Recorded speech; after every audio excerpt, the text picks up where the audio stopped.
enhance Kenya's standing and leadership in the region and to balance production and sharing. Clause 2 of the bill proposes to insert a new article, 10A, regional integration and cohesion. Clause 3 of the bill proposes to insert a new article, 11A.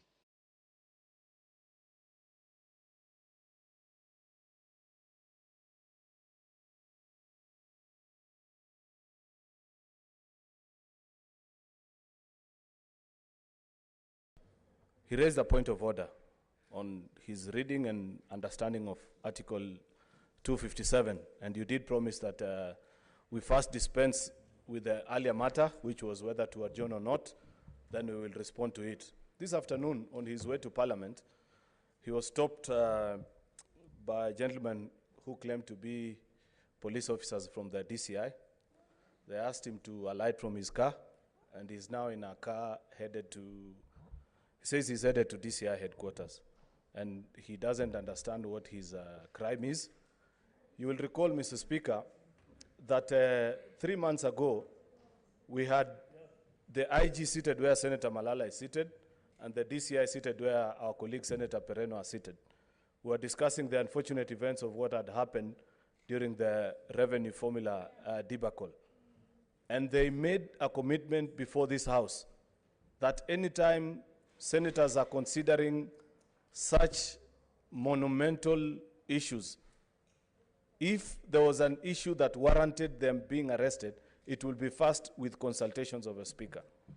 Therefore, Mr. Speaker, I'd wish to know from you whether you are aware why Senator Mithika Linturi has been arrested, and if you're not aware, how do we proceed knowing that we are about to enter that silly season again, like we did during the revenue sharing formula, where colleagues used to be picked one by one. We had to drive to places like Kiserian and Kitengela to look for some of our colleagues and protect them.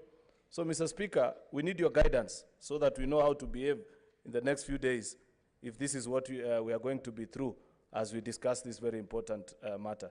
Therefore, Mr. Speaker, please guide the House on how do we handle such matters. Senator Khaniri. Mr. Speaker, the issue being raised by the Senator for Kericho, my good brother Senator Cheriot, is extremely important. It should be noted, Mr. Speaker, that an attack on one of us, it is an attack on all of us. And Mr. Speaker, if we let this go on unabated, then today it's Linturi, tomorrow it's James Orengo, the day after is Pogisho or Khaniri.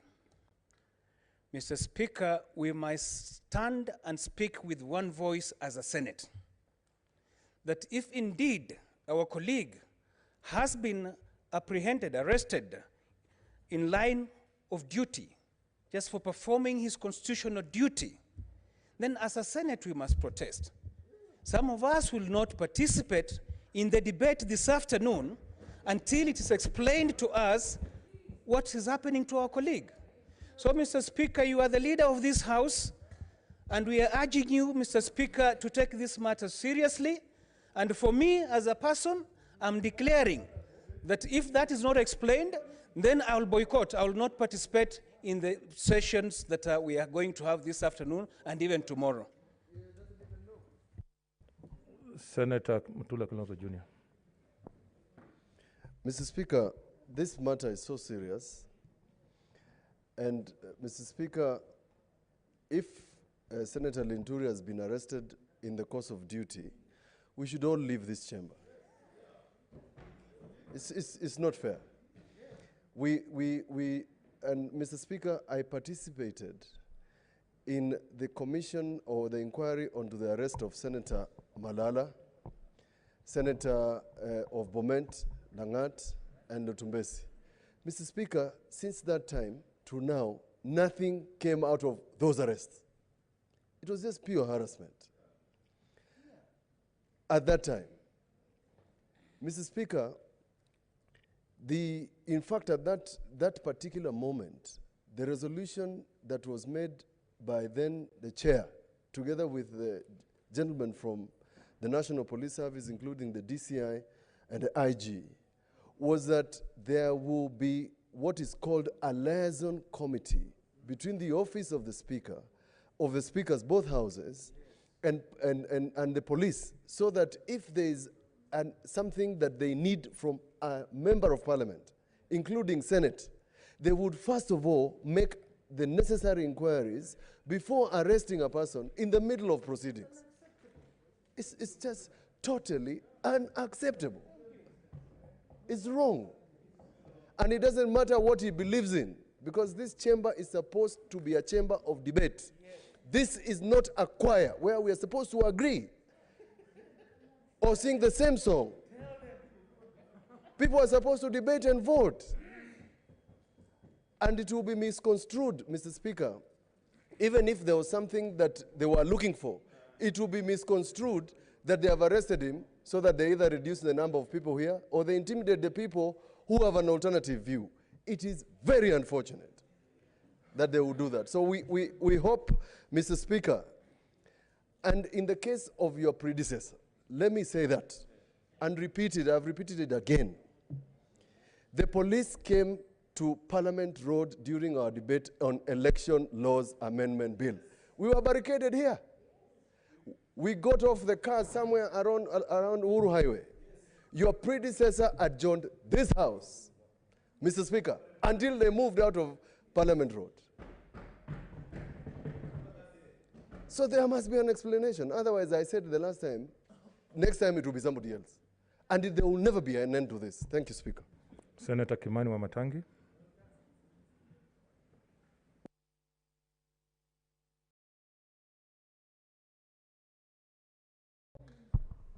Thank you, Mr. Speaker. Mr. Speaker, I rise, Mr. Speaker, to also convey my concern. And Mr. Speaker, I want to agree that indeed the independence of every one of us when we are participating in our duty is paramount. It is not compromisable. And indeed, Mr. Speaker, that people in this House as members must be able to debate, express themselves, Mr. Speaker, say what they think is their opinion, Mr. Speaker, without any interference, Mr. Speaker, and without fear. Mr. Speaker, that must be how we debate and how members feel, Mr. Speaker. Mr. Speaker, I have heard the senator for Kericho, Mr. Speaker, and because Senator Linturi was with us here in the morning, he made the contributions he made, Mr. Speaker. Then we have just been informed by Senator Cheruiyot that he has been arrested. But Mr. Speaker, my plea to the House would be this, because we are here, Mr. Speaker, and Senator Linturi must be within the boundaries of this country or this city. Can we find out, Mr. Speaker, now, where Mr. Speaker, Mr. Senator Linturi is, Mr. Speaker, without first imputing that he has been arrested for participating in this House. And then, Mr. Speaker, once that is ascertained, Mr. Speaker, then you can proceed to take the necessary action that would be taken by you as the leader of this House, Mr. Speaker. But I believe that in the best interest of not only parity but fairness, both to Senator Linturi and to the integrity of the House, that before we conclude that that is why Senator Linturi has been arrested, Mr. Speaker, we have the means to be able to find out, Mr. Speaker, as to why and where are the whereabouts of Senator Linturi, and within a few minutes report to this House, Mr. Speaker. So, Mr. Speaker, I was just seeking your indulgence so that, Mr. Speaker, we can put the truth to the table. Mr. Speaker, it is possible to do that within no time, in a short while, Mr. Speaker. Okay. Yeah, I'm not gagging anybody. I've not even said anything. Honestly. I was just, no, don't suspect. I was just saying, as we continue contributing, I was just saying in the next 20 minutes, if Senator Linturi is not here, we're going to make a decision. Senator Wambua.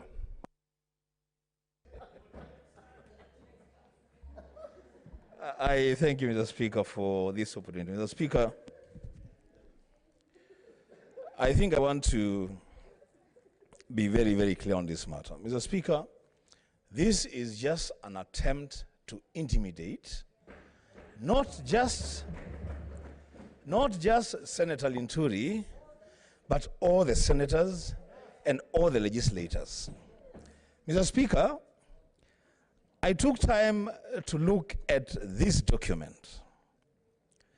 One of the very controversial issues in this document, Mr. Speaker, which has been cited by the committee, is an attempt to transfer the powers and functions of the Police Service Commission to the Office of the Inspector General of Police. Mr. Speaker, if the IG is behaving the way he's behaving now, before these powers are transferred to him, how will he behave when the powers are transferred to him? Mr. Speaker, you know some people have already implemented this BBI bill. Mr. Speaker, my submission is that you require the IG in person to produce Senator Linturi here. Whether Senator Linturi was arrested in connection with this or not, the timing is suspect. I thank the Speaker. What's your point of order, Senator Mamatangi? Mr. Speaker,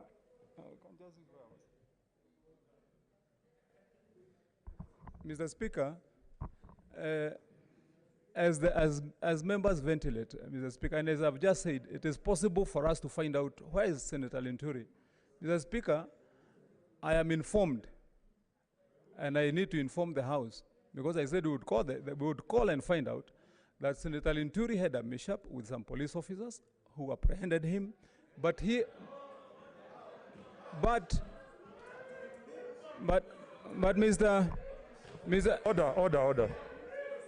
Order. Mr. Speaker, Order, senators. Mr. Speaker, but Senator Linturi has been released, and he is on the way to this House in the next 10 minutes, Mr. Speaker. He was released, and he's on the way to this House, Mr. Speaker. Order, senators. Mr. Speaker, this matter was brought, and we have agreed, and as I've said, Mr. Speaker, that indeed it is very wrong. It is absolutely wrong for any member of this House to conduct business in this House, Mr. Speaker, in fear. That's what we have said, Mr. Speaker. It is completely unacceptable that a member of this House should be looking behind his back when doing the things that he is doing. Mr. Speaker, I'm on a point of order. Okay, what's your point of order, Senator Cheriot? But it's on a point of order. I'm on a point of order, Mr. Speaker. Let him. Mr. Speaker, okay, let him conclude. I'm on a point Order, of order. Senator Cheriot. Let me finish, Mr. Speaker, and then any member is free, because, Mr. Speaker, I volunteered to go and find out. And what I'm saying, Mr. Speaker, is as far as we are concerned, and as a senator in this House, Mr. Speaker, I am saying firmly that it is completely wrong for any member of this House to conduct his business looking behind his back in fear, Mr. Speaker. That is absolutely what we are saying, Mr. Speaker. And no one should imagine that for any one reason, Mr. Speaker, that we would condone that kind of thing. And I want to say to my colleagues. He's on a point of order, Senator. And I want to say to my colleagues, Mr. Speaker, that family, so that we do not unnecessarily raise temperatures. Senator Linturi has now been released, and he's on his way here, Mr. Speaker. Mr. Speaker, that is the point. Order, Senator Orengo. Okay. Okay. What's your point of order? What's your point of order before Senator Orengo? Mr. Speaker, sir, I have spoken, as the government apologist continued talking, I have spoken with Senator Linturi, and he's still under arrest. He's still in custody. Senator Orengo. Mr. Speaker, this matter, Mr. Speaker, this matter... Order, senators. This matter is not as simple as the majority whip is making it. is not. And Mr. Speaker, this issue has everything to do with the liberties of Parliament. Indeed, there used to be a practice which is observed in the Commonwealth, that when a member of Parliament is on the way to Parliament, or a Parliament is in session, which is required to attend, the member of Parliament should not be arrested without the leave of the Speaker. Because then the Speaker would understand that the arrest has nothing to do with the proceedings before the House. Mr. Speaker, I'm saying this because I've been a victim. I've been a victim. And if these rules were not complied with, many members would have been arrested from even the belly of the chamber. If we let it continue, one of these days, policemen are going to come into the chamber, not just to arrest Linturi, to arrest the Speaker.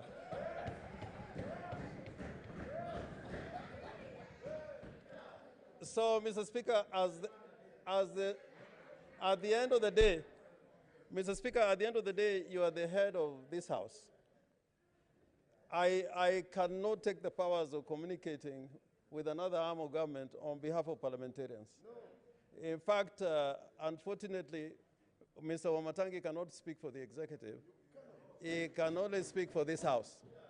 So I suggest that until you have a proper answer, we have no business continuing.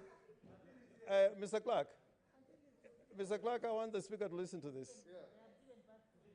Yeah. Mr. Speaker, you know, sometimes you want to vote, and you don't know whether that arrest has a linkage to what is going to happen in the House. Yes. That's why that tradition was very important. Yes. That tradition was very important. In England, in the 16th century, a king went to the chamber of the House of Commons with 400 policemen to arrest 5 members of Parliament. And the Speaker refused. In fact, he said he is the one who, first of all, determined the liberties of Parliament and defied the king. So today, Mr. Speaker, until you are told where Honorable Lenturi is, you must treat everything we are giving you as information, yes, as rumors. No one of us can tell you whether Senator Lenturi has been released until officially there is communication between you and the involved parties, or Lenturi himself is here. So I move that the House adjourns to give you time to deal with this matter. Okay, order, senators, order, senators. I want to say this. Order. That this is very, very serious.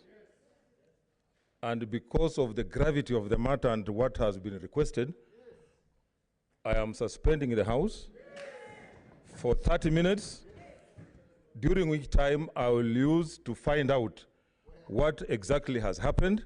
And even after that, after we find out, I'll want to direct the Community on National Security to get into this matter and find out as a deterrent so that this does not happen again to any member of this. It is so directed.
Thank you, Mr. Speaker, and thank you for listening to us earlier in the day.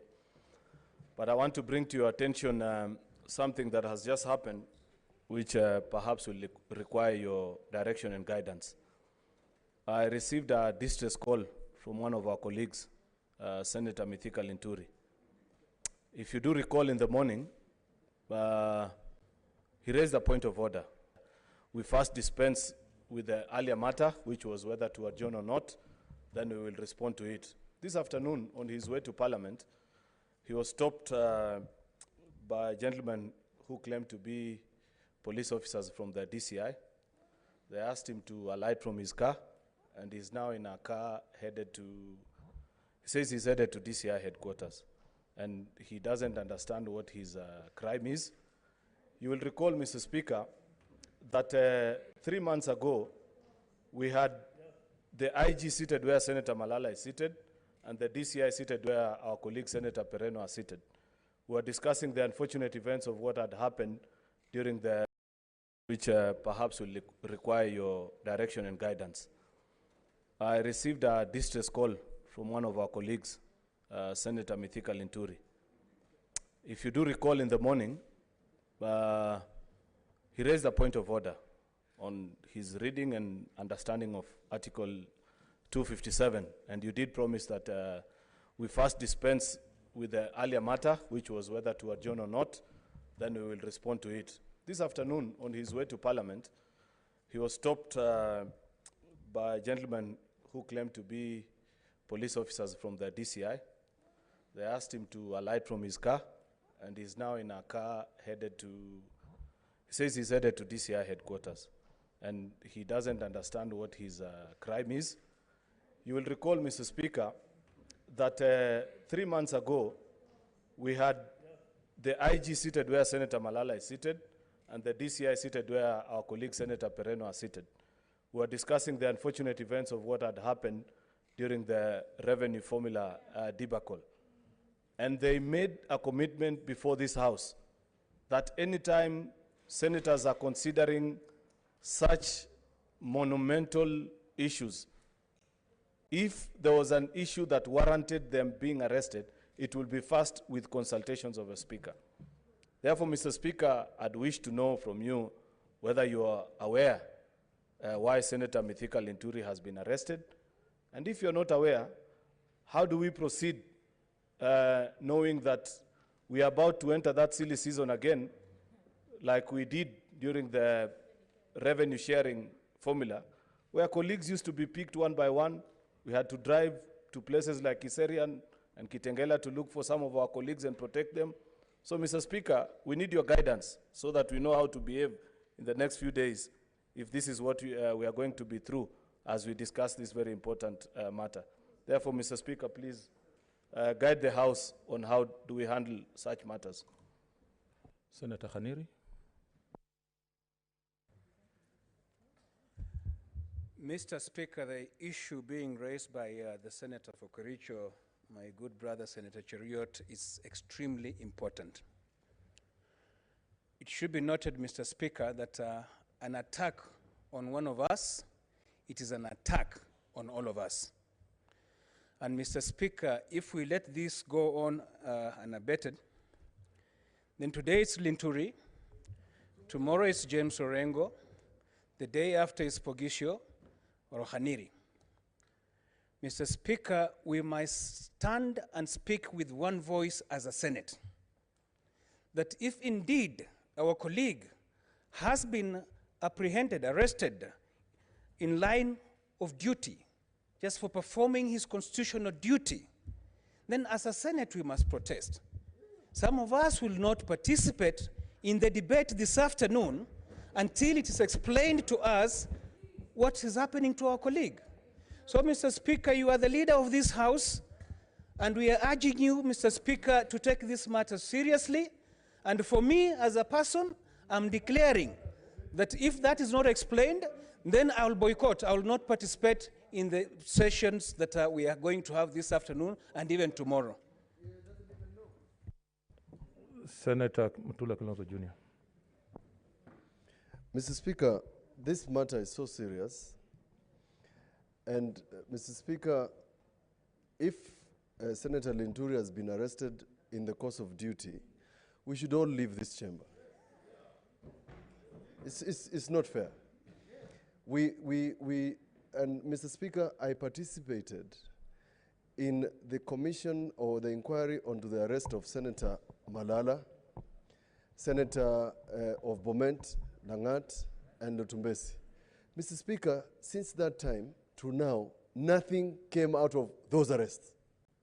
It was just pure harassment. At that time, Mr. Speaker, in fact, at that particular moment, the resolution that was made by then the chair, together with the gentlemen from the National Police Service, including the DCI and the IG, was that there will be what is called a liaison committee between the office of the speakers, both houses, and the police, so that if there is something that they need from a member of parliament, including Senate, they would first of all make the necessary inquiries before arresting a person in the middle of proceedings. It's just totally unacceptable. It's wrong. And it doesn't matter what he believes in, because this chamber is supposed to be a chamber of debate. This is not a choir where we are supposed to agree or sing the same song. People are supposed to debate and vote. And it will be misconstrued, Mr. Speaker. Even if there was something that they were looking for, it will be misconstrued that they have arrested him so that they either reduce the number of people here or they intimidate the people who have an alternative view. It is very unfortunate that they will do that. So we hope, Mr. Speaker, and in the case of your predecessor, let me say that and repeat it, I've repeated it again. The police came to Parliament Road during our debate on Election Laws Amendment Bill. We were barricaded here. We got off the car somewhere around Uhuru Highway. Your predecessor adjourned this house, Mr. Speaker, until they moved out of Parliament Road. So there must be an explanation. Otherwise, I said the last time, next time it will be somebody else. And there will never be an end to this. Thank you, Speaker. Senator Kimani Wamatangi.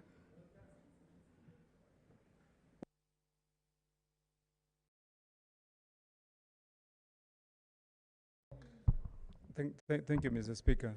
Mr. Speaker, I rise, Mr. Speaker, to also convey my concern. And Mr. Speaker, I want to agree that indeed the independence of every one of us when we are participating in our duty is paramount. It is not compromisable.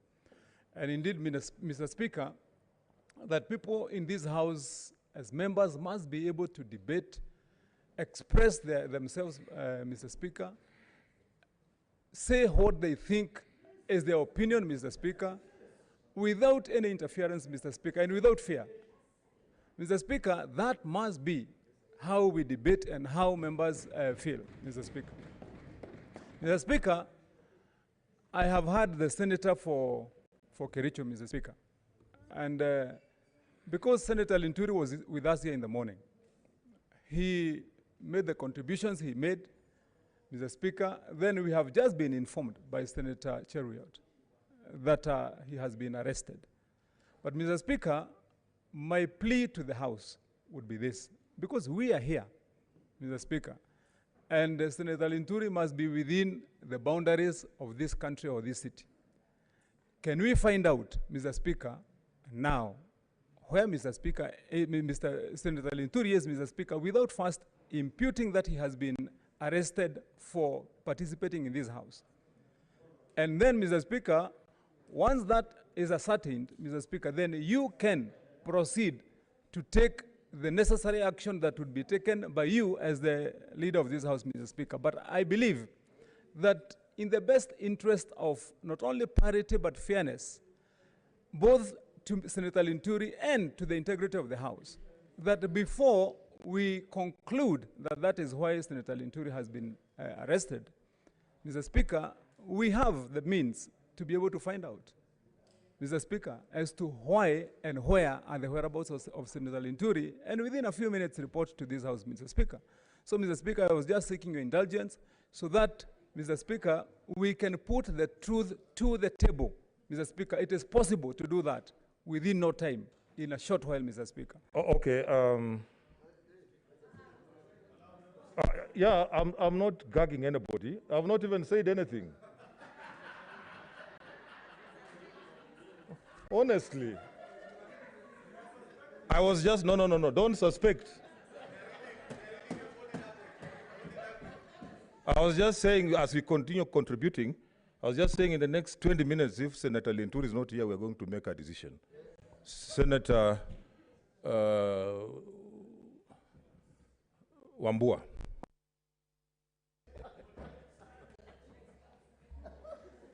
I thank you, Mr. Speaker, for this opportunity. Mr. Speaker,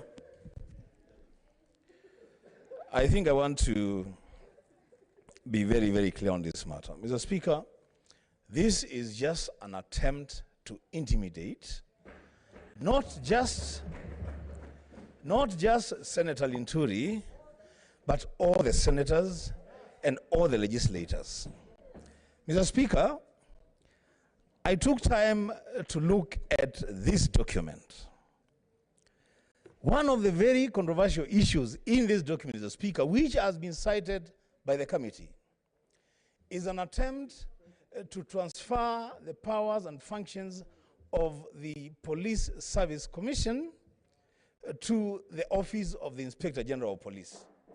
Mr. Speaker, if the IG is behaving the way he's behaving now, before these powers are transferred to him, how will he behave when the powers are transferred to him? Mr. Speaker, you know some people have already implemented this BBI Bill. Mr. Speaker, my submission is that you require the IG in person to produce Senator Linturi here.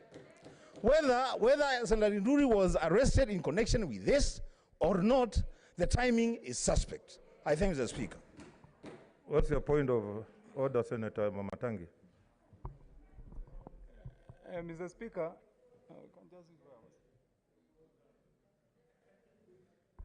Mr. Speaker, as members ventilate, Mr. Speaker, and as I've just said, it is possible for us to find out where is Senator Linturi.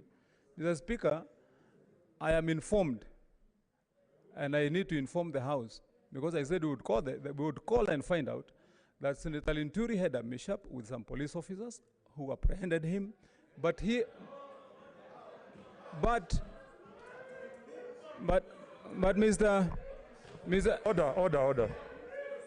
Order. Mr. Speaker. Order, senators. Mr. Speaker, but Senator Linturi has been released. And he is on the way to this House in the next 10 minutes, Mr. Speaker. He was released and is on the way to this House. Order, senators. Mr. Speaker, this matter was brought and we have agreed, and as I've said, Mr. Speaker, that indeed it is very wrong. It is absolutely wrong for any member of this House to conduct business in this House, Mr. Speaker, in fear. That's what we have said, Mr. Speaker.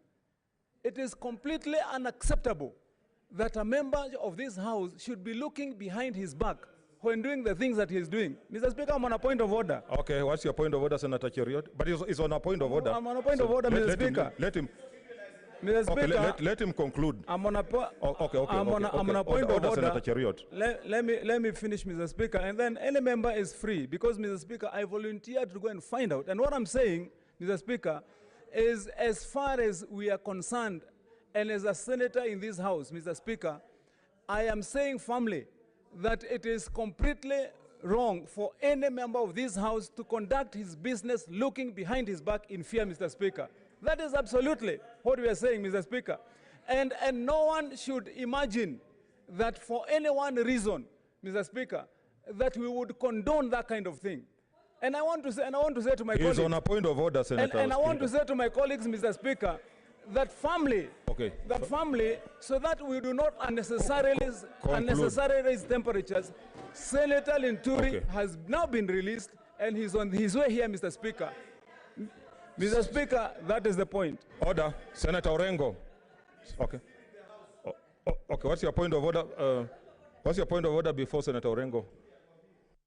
Mr. Speaker, sir, I have spoken, as the government apologist continued talking, I have spoken with Senator Linturi, and he's still under arrest. He's still in custody. Senator Orengo. Mr. Speaker, this matter, Mr. Speaker, this matter Order, senators. This matter is not as simple as the whip, the majority whip is making it. It's not. And Mr. Speaker, this issue has everything to do with the liberties of Parliament. Indeed, there used to be a practice which is observed in the Commonwealth, that when a member of Parliament is on the way to Parliament, or a Parliament is in session, which is required to attend, the member of Parliament should not be arrested without the leave of the Speaker. Because then the Speaker would understand that the arrest has nothing to do with the proceedings before the House. Mr. Speaker, I'm saying this because I've been a victim. I've been a victim. And if these rules were not complied with, many members would have been arrested from even the belly of the chamber. If we let it continue, one of these days, policemen are going to come into the chamber, not just to arrest Linturi, to arrest the Speaker.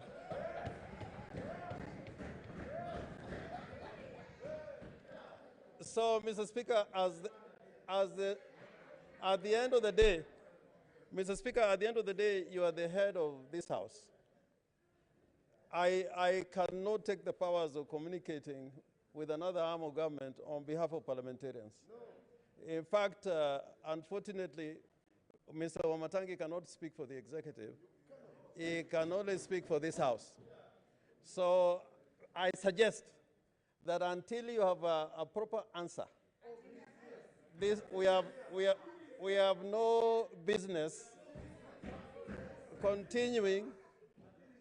Mr. Clark, I want the Speaker to listen to this.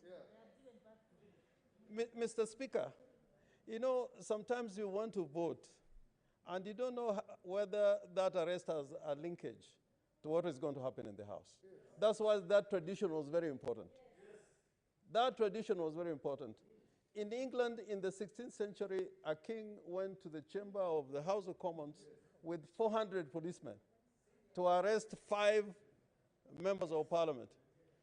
And the Speaker refused. In fact, he said he is the one who, first of all, determined the liberties of Parliament and defied the king. So today, Mr. Speaker, until you are told where Honorable Linturi is, you must treat everything we are giving you as information, yes, as rumors. No one of us can tell you whether Senator Linturi has been released until officially there is communication between you and the involved parties, or Linturi himself is here. So I move that the House adjourns to give you time to deal with this matter. Okay, order, senators, order, senators. I want to say this. Order.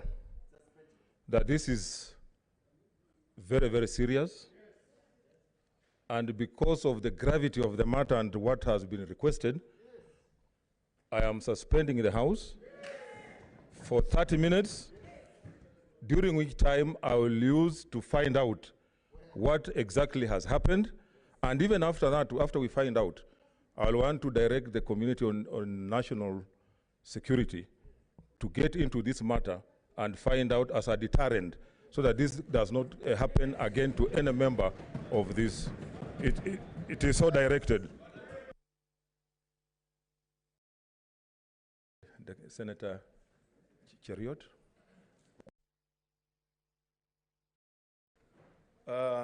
Thank you, Mr. Speaker, and thank you for listening to us earlier in the day.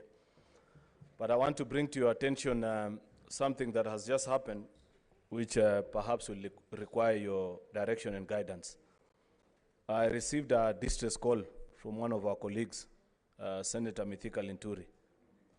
If you do recall in the morning,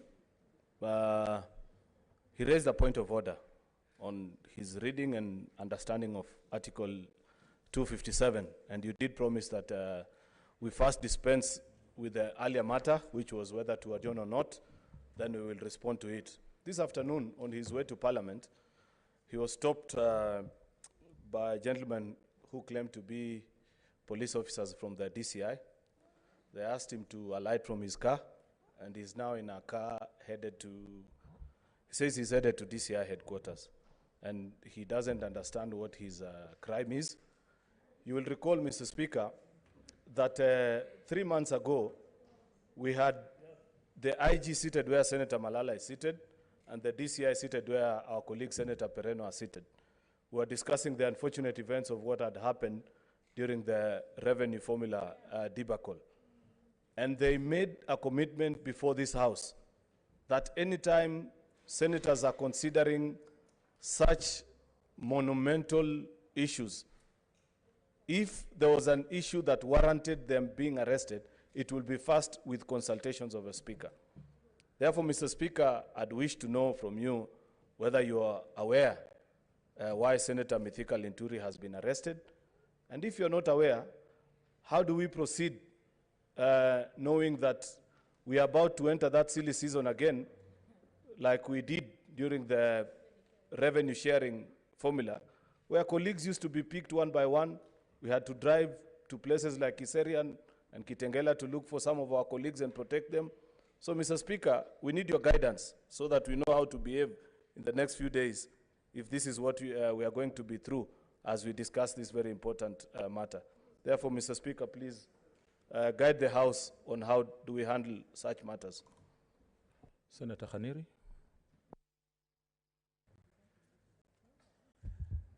Mr. Speaker, the issue being raised by the Senator for Kericho, my good brother Senator Cheriot, is extremely important. It should be noted, Mr. Speaker, that an attack on one of us, it is an attack on all of us. And Mr. Speaker, if we let this go on unabated, then today it's Linturi, tomorrow it's James Orengo, the day after is Pogisho or Khaniri. Mr. Speaker, we must stand and speak with one voice as a Senate, that if indeed our colleague has been apprehended, arrested in line of duty, just for performing his constitutional duty, then as a Senate we must protest. Some of us will not participate in the debate this afternoon until it is explained to us what is happening to our colleague. So, Mr. Speaker, you are the leader of this House, and we are urging you, Mr. Speaker, to take this matter seriously. And for me, as a person, I'm declaring that if that is not explained, then I will boycott. I will not participate in the sessions that we are going to have this afternoon and even tomorrow. Senator Mutula Kilonzo Jr. Mr. Speaker, this matter is so serious. And Mr. Speaker, if Senator Linturi has been arrested in the course of duty, we should all leave this chamber. It's not fair. And Mr. Speaker, I participated in the commission or the inquiry onto the arrest of Senator Malala, Senator of Bomet, Langat, and Lutumbesi. Mr. Speaker, since that time to now, nothing came out of those arrests. It was just pure harassment.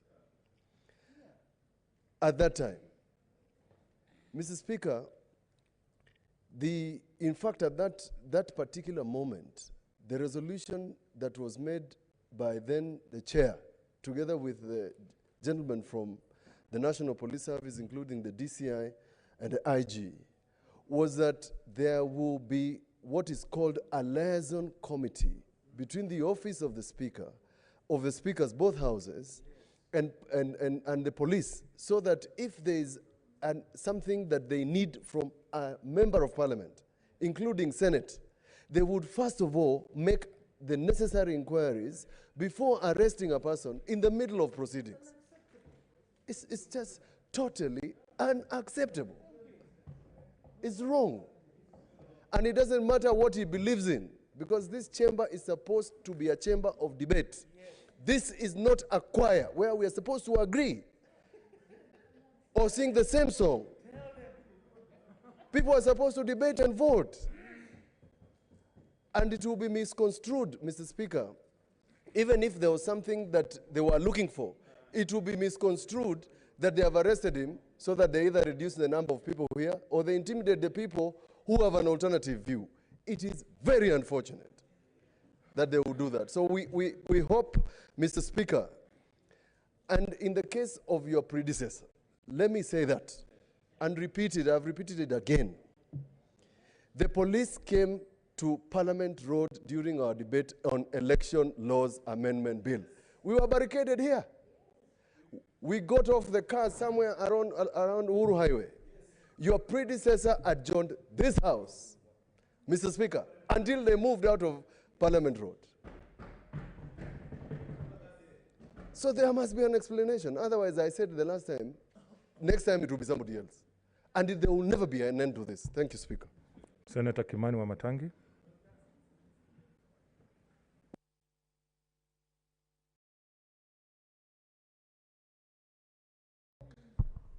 Thank you, Mr. Speaker. Mr. Speaker, I rise, Mr. Speaker, to also convey my concern. And Mr. Speaker, I want to agree that indeed the independence of every one of us when we are participating in our duty is paramount. It is not compromisable.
Yes, Senator Mutula Jr. Senator Junior. Mr. Speaker, when we elected you, there was an announcement by the clerk to go and find a person with your name in the corridors. So maybe you should make a similar order for Senator Linturi so that he comes and we can proceed. Thank you.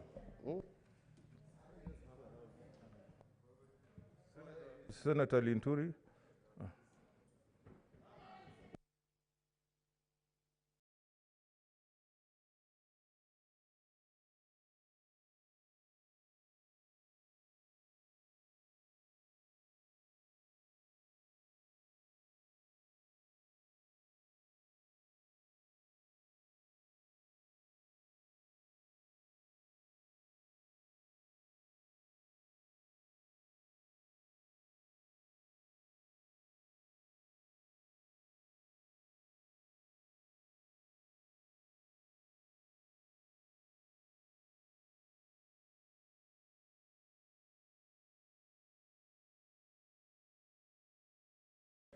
Okay.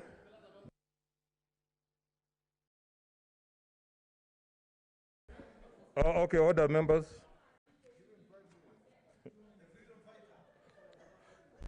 Okay, order, members. You remember I suspended the House.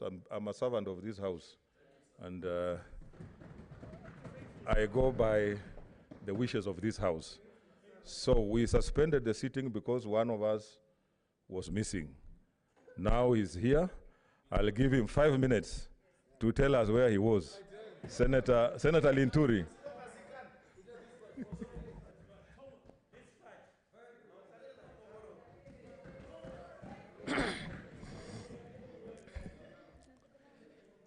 Thank you, Mr. Speaker, for according me this opportunity to brief the House what I've been doing since the House was adjourned, when give us an opportunity to go and read the BBI Bill, the report of the committee, and then be able to get back to this chamber at 2:30 to debate on the same. Mr. Speaker, the few hours have been in the hands of my good brother, Kinot, has not been one of the best experiences, to say the least. And Mr. Speaker, even before getting there, I really must thank this House. I must thank you. I must thank the members of Parliament who have found it very necessary to stand up and be with me at this particular time, not because, Mr. Speaker, I'm not answerable to an agency that is investigating any matter, or I'm not supposed to be arrested. Mr. Speaker, I'm thanking this House because, Mr. Speaker, today is a serious day in the history of this country. When you found it necessary to call the Senate to discuss this bill, to discuss and find a way on how the proposed constitutional changes can take place. But, Mr. Speaker, despite that serious moment in our history that will never probably come in the next few months, and where I represent the people of Meru, and the people of Meru expecting me to give my ideas and their thoughts because I've been discussing with them and what position they want me to take, I find it very absurd because, Mr. Speaker, I would have been summoned to go to the DCI on Monday or yesterday or any other day. But in doing it today, Mr. Speaker, is what is really annoying me and is very, very painful, very painful. But be that as it may, Mr. Speaker, this House, and you, Mr. Speaker, you have demonstrated leadership today. I must thank you. Honestly, you have demonstrated leadership because we would not know next time what will happen. Remember when the other senators were arrested and were discussing serious issues, this gentleman does not even can't understand why this has to happen. We condemn, thank God I sit in the Committee on National Security. And we had a discussion between the DCI, the ING and the others, and we said yes, whenever there is an issue that requires a member of Parliament to present him, even if you have no other way, write to the Speaker, let the Speaker communicate to the Member of Parliament, and we'll gladly go before him. So when I left here and went to my house after reading, I find people, police officers in 3 vehicles and brandishing guns, wanting to arrest me. I don't think I really deserve that kind of treatment, Mr. Speaker. So, Mr. Speaker, we require to be treated with dignity. We require to be told whenever we have done anything wrong or even something is being investigated to appear and share the information because we are equal before the law. And we can't run away. I can't leave Kenya. I am elected. If I was to run away from this house, I would lose my position as Senator for Meru. So please, Mr. Speaker, and other members, today it was me. Tomorrow, it may be you. Let's be each other's keeper. But I have no wants to express my thanks to you, senators. You can be sure, and I think my history will also tell, I've always been there for any one of us, and because of the nature of the matter before us, Mr. Speaker, I don't want to take more time, but I really want to thank you. Whenever I've been told to appear tomorrow, 9 o'clock, Mr. Speaker, we have a session tomorrow. So I don't know, you'll be able to guide us on how we need to go about it. But I feel I really need to be around to discuss on this matter. So thank you, Mr. Speaker. Asante. Senator Wamatangi, so that we conclude and proceed. Mr. Speaker, I don't wish to say much. I just wish to just say one thing, Mr. Speaker. That when I said here that we cannot take the freedom of a member of parliament for granted, and the right of a member of parliament to prosecute his business and go around in freedom without fearing that anything he will say or do in this house can be used against him. That's not compromisable, Mr. Speaker. And that is precisely what I said. I just wanted to affirm that, Mr. Speaker, because when I stood here, some in this house may have misconstrued that I'm speaking for what they call deep state. I'm speaking for my friend, Mr. Speaker. And unbeknown to many people here, Mr. Speaker, this morning, Mr. Speaker, I had breakfast with Senator Linturi in the morning, and we were discussing our own issues. Mr. Speaker,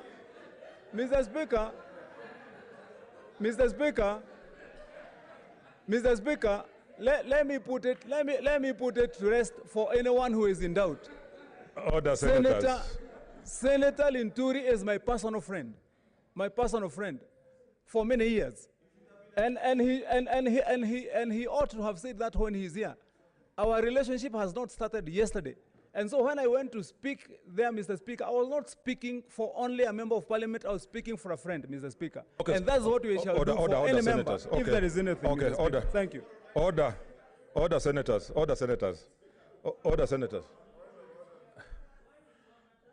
I know, order, senators.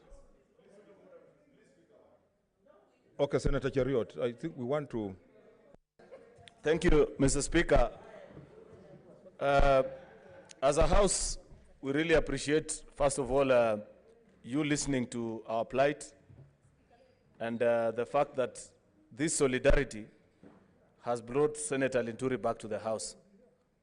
And as colleagues, that's a big lesson. If we stick together, all these people who are trying to reduce this very honorable House to a rubber stamp will scatter in 7 directions.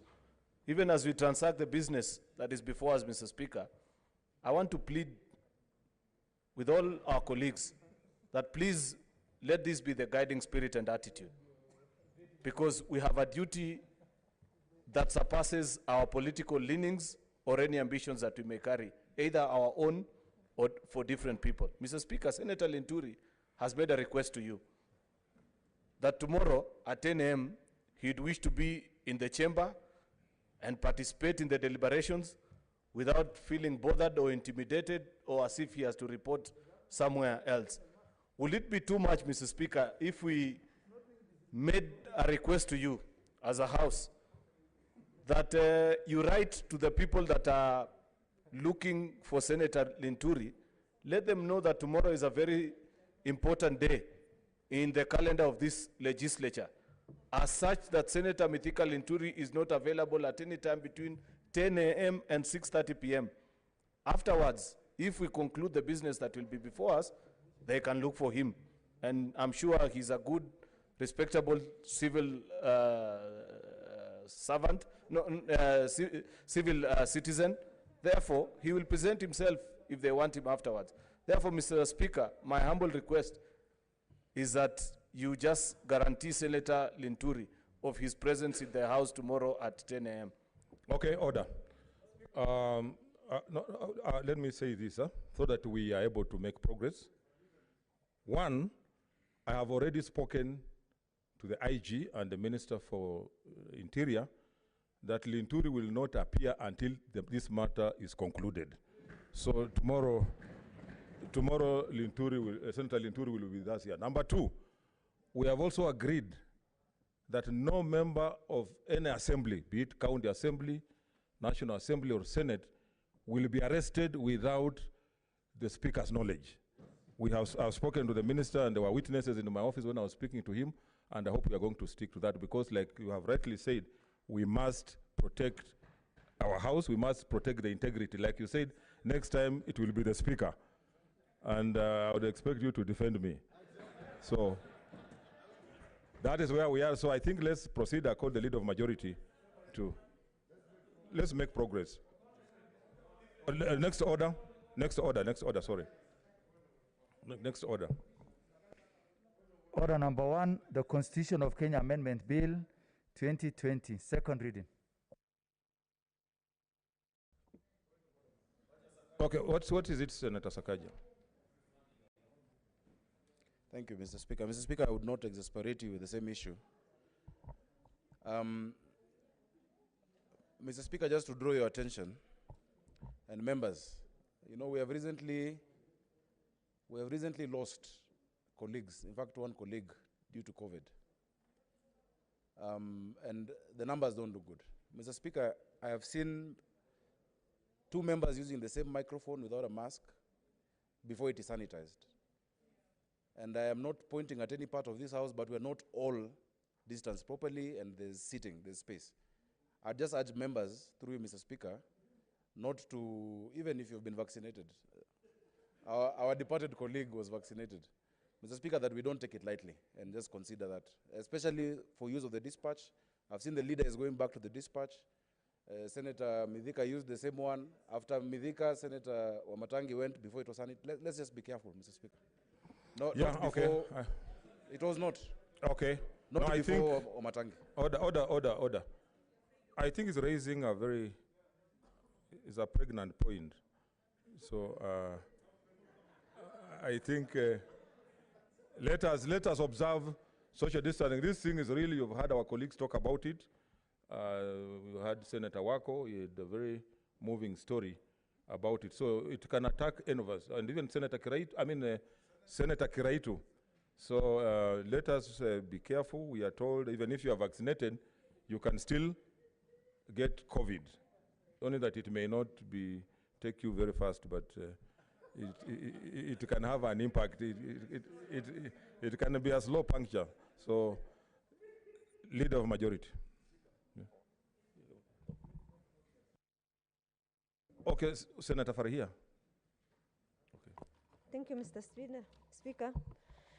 That notwithstanding the provisions of Standing Order 1064, pursuant to Standing Order 1061, the Senate resolved that each senator shall be limited to speak for not more than 10 minutes on the motion of Order number 3 in the order paper, provided that the mover, the minority leader, and the chairperson of the Committee on Justice, Legal Affairs, and Human Rights shall speak for not more than 30 minutes. I thank you. What's your point of order, Senator Murkomen? Yeah.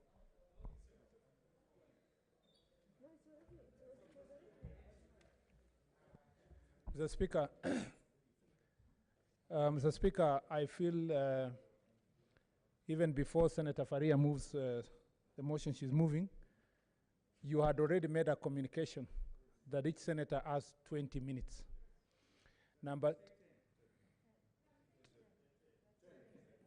Mr. Speaker, sorry, I maybe, you know, when you are online, you are on this thing called virtual, sometimes you miss some communication. The Speaker, if you had made a communication that is 10, she's moving a motion that it is 10, I have a problem with that. And I had said as much. That, Mr. Speaker, this is just once in a lifetime opportunity for us to discuss a very serious matter. Mr. Speaker, we can even be up to midnight the next day, for 2 days, for 3 days. We're discussing a constitution that took 20 years to be made, Mr. Speaker, that many people lost their lives fighting for. So, Mr. Speaker, I really feel like we should not allow Senator Faria to proceed in why that can't direction. we have a seconder first, then then you can. Let's have a second. I was trying to help Senator Faria not to go to that direction. I understand that you have come very fast from member boot, but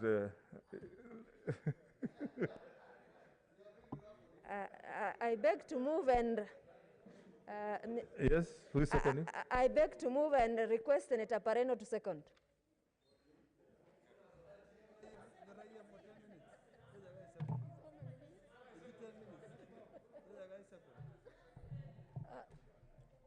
Mr. Speaker, I second. Okay,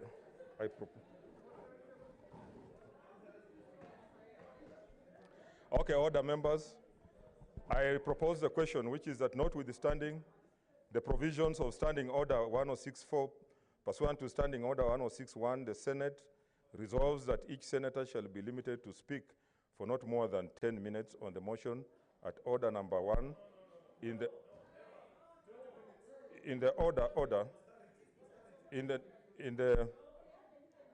order paper provided at the mover, the Senate Minority Leader and the chairperson of the Standing Committee on Justice, Legal Affairs and Human Rights shall speak for not more than 30 minutes. Senator Wetangula.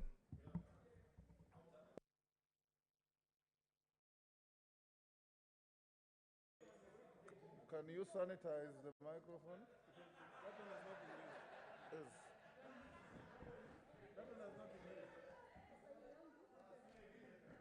Yes. Mr. Speaker, I oppose this motion. And I want to urge the leadership, Mr. Speaker, both the majority and the minority, that we should resist any temptation, act, or omission that entrenches the feeling that we are a rubber stamp. Mr. Speaker, these documents that we have all participated in getting them to where they are have far-reaching effects on our country. And we are the leaders.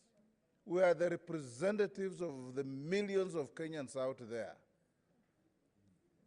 I want to urge, Mr. Speaker, that we give members time and room to ventilate on this matter so that we can enrich the thinking of Kenyans. To come here, Mr. Speaker, you have gazetted special sitting for 2 days. We have missed out the morning for reasons we understand because we needed the documents and we have gone through them. We have lost an hour in the afternoon because of the conduct of the state on Senator Linturi. And now we are left with an hour and a half or so, and tomorrow. You can very well, Mr. Speaker, gazette even next week, so that we speak to this document, even if we'll vote differently, but we must put our views on record for posterity.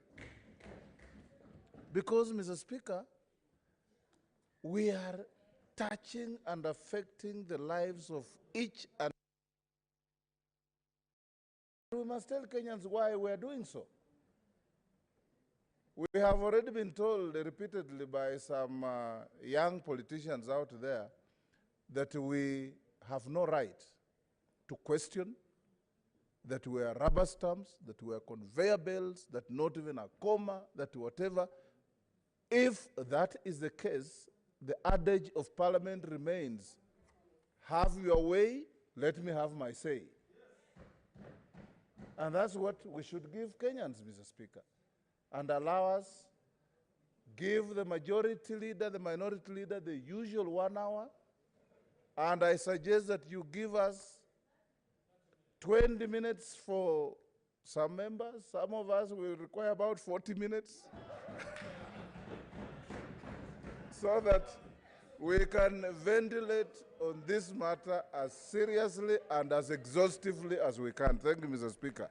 I want to urge, Mr. Speaker, in fact, in the interest of saving time, and in the interest of making progress, and in the interest of telling Kenyans what we are doing, that the senator who has moved the motion abandons it so that it collapses as if it was never there in the first place. Order, senators. Since this is a procedural motion and is a voice, it's a noise vote. Order, you know, you're already eating into the time you are asking for. So let me put the question. You take a vote so that then you can even have 50 minutes. I have no problem. So I now put the question, which is that notwithstanding the provisions of Standing Order 1064, pursuant to Standing Order 1061, the Senate resolves that each senator shall be limited to speak for not more than 10 minutes on the motion at order number 1 in the order paper, provided that the mover, the Senate Minority Leader, and the chairperson of the Standing Committee on Justice, Legal Affairs, and Human Rights shall speak for not more than 30 minutes. As many of that opinion say aye. As many of country of you say nay. The noes have it, therefore you will have your leader. Majority Leader.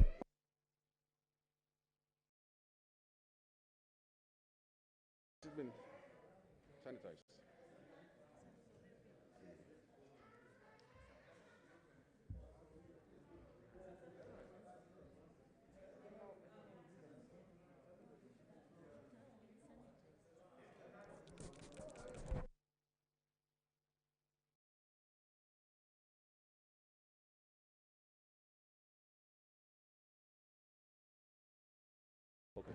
Okay, Leader, as you move, what that ruling means is that now we go back to Standing Order number 106, where the leader has 60 minutes, the second has 60 minutes, the chair 60 minutes, and the rest of you 20 minutes. Proceed, Senator, Leader of Majority.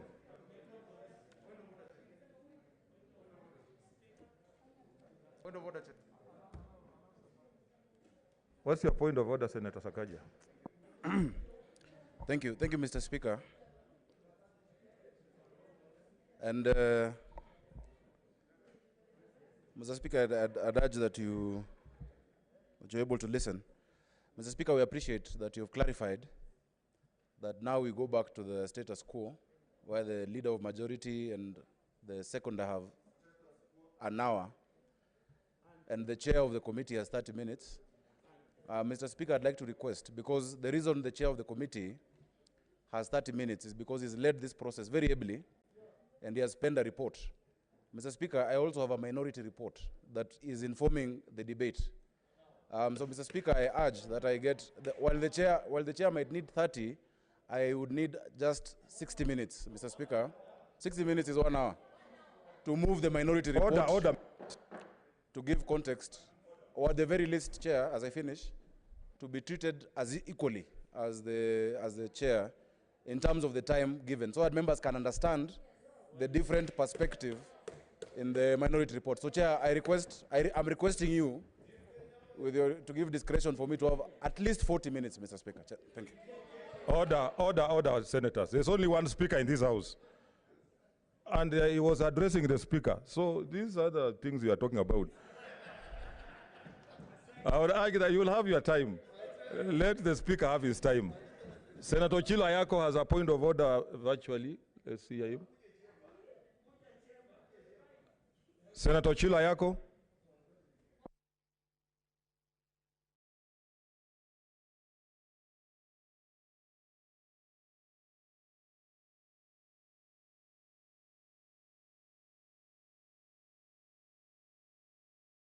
Unmute your...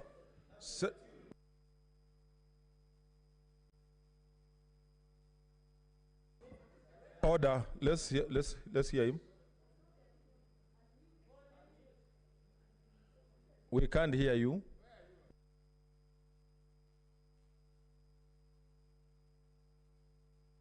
Are you able to hear me? Okay. Let's hear him. Mr. Speaker, thank you for the opportunity to be heard. Mr. Speaker, on behalf of those who are being heard virtually, I want to make a request that you also recognize as people who desire to participate the same way that you are able to identify those who are in the chambers. And we appreciate the fact that they made a time for it. Thank you, Mr. Speaker. That is why you are talking, because I've given you an opportunity, because I recognize that we are those who are there virtually. So, leader of majority.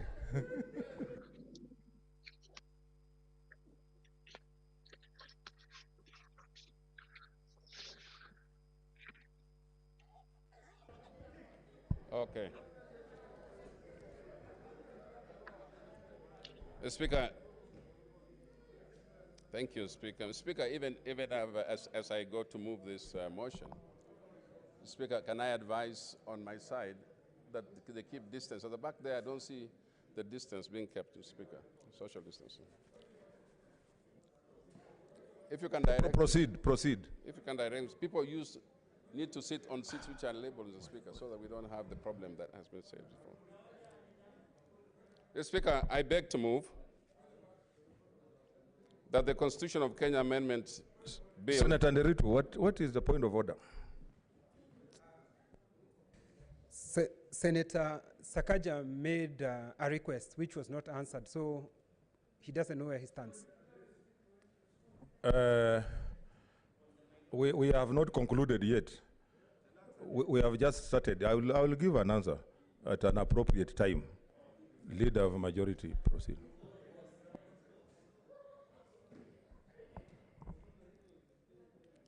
Speaker, I think we need to rewrite our own rules so we know when it's a point of order or it's a point of request or something like that. Otherwise, I think there's a lot of misuse on the issue of point of order. Speaker, I beg to move that the Constitution of Kenya Amendment Bill 2020 be now read a second time. Speaker, I begin with citing the Article 257 of the Constitution 2010 provides for the mechanism through which Constitution of Kenya may be amended through a popular initiative signed by at least 1 million voters. The popular initiative may be in the form of a general suggestion or a formulated draft, of which the promoters of that popular initiative may formulate into a draft bill. The Speaker, the Constitution of Kenya Amendment Bill, the one we are debating today, is a product of the Building Bridges Initiative BBI Task Force that was created shortly after the 2018 discussion between His Excellency President Uhuru Kenyatta and the President of the Republic of Kenya and the Honorable Raila Amolo Odinga, former Prime Minister of the Republic of Kenya. Through this BBI, Mr. Speaker, citizens from all over the country, all corners of our country, share their concerns and views on issues ranging from their responsibilities and rights, national ethos, and responsible citizenship, corruption, productivity and shared prosperity, devolution, divisive elections, ethnic antagonism, inclusivity, and security, among others. This bill, Speaker, focuses on those issues with an overriding objective of promoting a cohesive society and to further the ideals of a united, prosperous, and a just nation. The Constitution of Kenya, Amendment Bill 2020, also affirms or reaffirms the sovereignty of a people of Kenya as espoused in the Article 1 of our Constitution. having originated and encompassing the views of the people of Kenya. As we all know, Mr. Speaker, the people may exercise their sovereignty or sovereign power, either directly or through their democratically elected representatives. This is a case where the people have opted to exercise their power directly. What's your point of order, Senator Murkomen? Mr. Speaker, have you realized that the mover, who is the majority leader, is, first of all, Mr. Speaker, I'm on a point of order and he's still standing. Oh, yeah, he needs to. Which is, by the way, Mr. Speaker, take your seat, leader. I could freeze. Mr. Speaker, have you realized that the leader is reading his notes, or is it the report or whatever he's reading?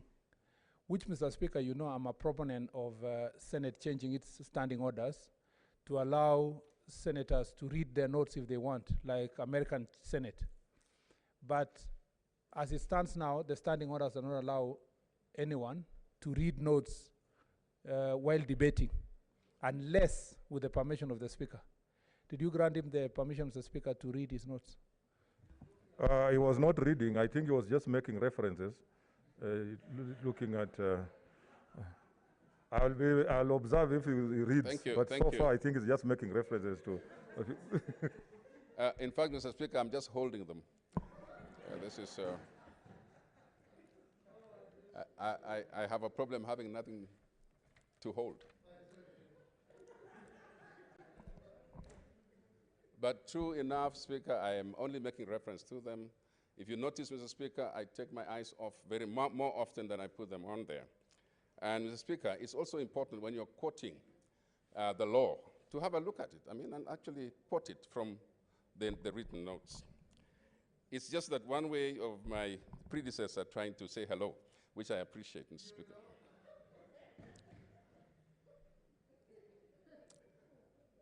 Mr. Speaker, I just said that this is the case where the people have opted to exercise their power directly. And that's why it's a popular initiative, Mr. Speaker. Mr. Speaker, being therefore a popular initiative, and as you may be aware, Mr. Speaker, and I want to make the honorable senators, of course, aware, our own Constitution 2010, this Constitution, Mr. Speaker, this amendment, was ably considered by all the 47 counties.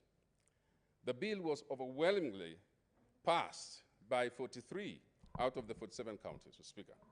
And copies of the draft bill submitted to the speakers of the Senate and therefore the National Assembly, according to Article 257(6). Consequently, Mr. Speaker, the Senate is mandated under Article 257(7) to consider the Constitution of Kenya Bill, Amendment Bill 2020 without delay, as have been stated even by yourself, Mr. Speaker. Mr. Speaker, at the risk of overemphasizing this matter, the principal object of the bill is to amend the Constitution of Kenya 2010 so as to address issues arising from its implementation, specifically the needs to resolve, Mr. Speaker, issues of divisive elections and promote gender equity in governance, strengthen the structure, Speaker, of devolution, and increase resource allocation to the counties. Also, Mr. Speaker, it aims to broaden mechanisms for all the people of Kenya to benefit from the economic growth, harmonize certain roles and functions of the bicameral legislation, Speaker, fortify national ethos by specifying the responsibilities of citizens and strengthen accountability on public resources and fight against corruption. Mr. Speaker, let me remind ourselves and remind the House, just briefly, that the Constitution of Kenya 2010, the Constitution of Kenya Amendment Bill 2020 seeks to do one or so many of the following. Mr. Speaker, I'll just cite a few. One, it seeks to amend Chapter 2 of the Constitution of Kenya 2010 on the formative aspects of the Republic in order to address regional integration, cohesion, shared prosperity, and the centrality of the economy. The aspiration is to enhance, Mr. Speaker, is to enhance Kenya's standing and leadership in the region and to balance production and sharing. This provision is set out in clauses 2 or 3 of this amendment bill. Mr. Speaker, this amendment bill also intends to amend Chapter 3 of the Constitution on the citizenship to introduce a new article on the responsibilities of a citizen, to enhance patriotism and set out the duties of a citizen to a country and to fellow citizens. This provision is set out in Clause 4 of this bill. Speaker, the amendment bill further intends to amend Chapter 4 of the Constitution of the Bill of Rights to provide a constitutional underpinning for privacy of personal data of citizens as an emerging area in human rights to technological advantage. This provision is set out in clauses 5 and 6 of this amendment bill. The amendment bill also seeks to amend Chapter 7 of our Constitution 2010 on representation of the people to enhance equity, transparency, and fairness of the electoral system, and specifically, Speaker, to give effect to the principles set out in Articles 81D and 89(7)B. The aim is to foster electoral competition hinged on ideologies and values, and to ensure that every vote that is cast by a citizen counts. This provision is set out in clauses 7, 8, 9, 10, and 11 of this bill. In an attempt, Mr. Speaker, the intention to amend Chapter 8 of the Constitution 2010 on the legislature to remodel the parliamentary system by including the government in the National Assembly and to enhance the oversight powers of the Houses of Parliament. It is proposed that the executive will be represented in the National Assembly, Speaker, by the Prime Minister, Deputy Prime Ministers, Cabinet Ministers, Deputy Ministers, and the Attorney General. The office of the Leader of Opposition, the Speaker, is created or established by this amendment. The existing disqualifications for the members of the county assemblies from being qualified to be elected as members of Parliament are now removed, Speaker. The bill further proposes to expand the composition of Parliament to give effect to the gender equity and also equality of the vote principles. This provision is set out in clauses 12 up to 21 of this bill.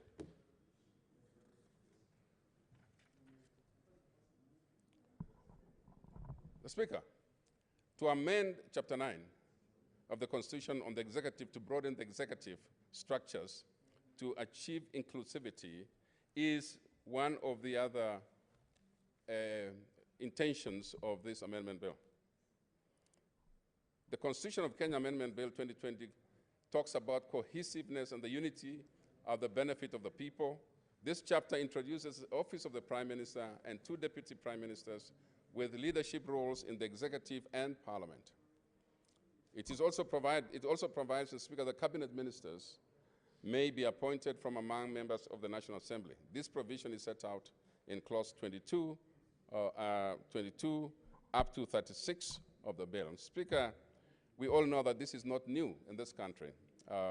Those of us who have been in Parliament before, in the from independence all the way to the last, maybe our 10th Parliament, Speaker, know that it used to be that ministers came from Parliament. And it would be good, Mr. Speaker, to note that that is a parliamentary system. And parliamentary system allows, therefore, members to interact with the government directly. Not like this moment where we have found ourselves, Mr. Speaker, trying to shuttle between here and the government offices in search of information. We always found that to be very useful. Speaker, The Constitution of Kenya, Amendment Bill 2020, intends also to amend Chapter 10 of the Constitution on the judiciary to provide for more transparency in the judicial processes.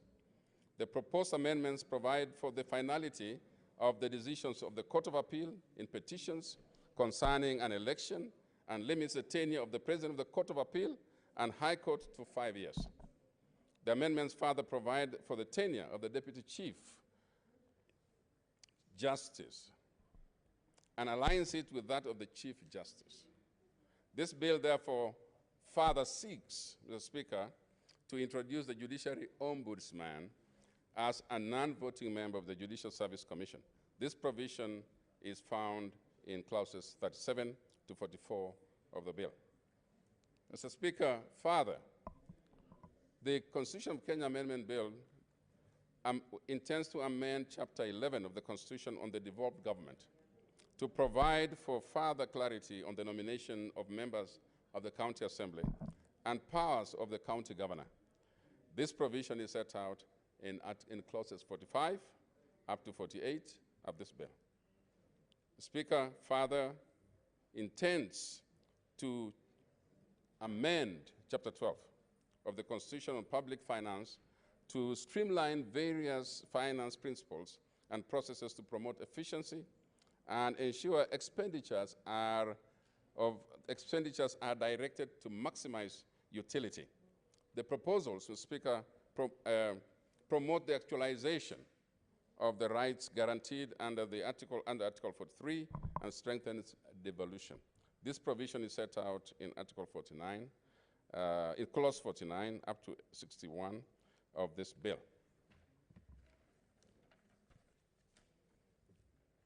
Speaker, in order to amend Chapter 13, the intention of the Constitution of Kenya Amendment Bill 2020 on the public service to remove the national security organs from the ambit of Public Service Commission.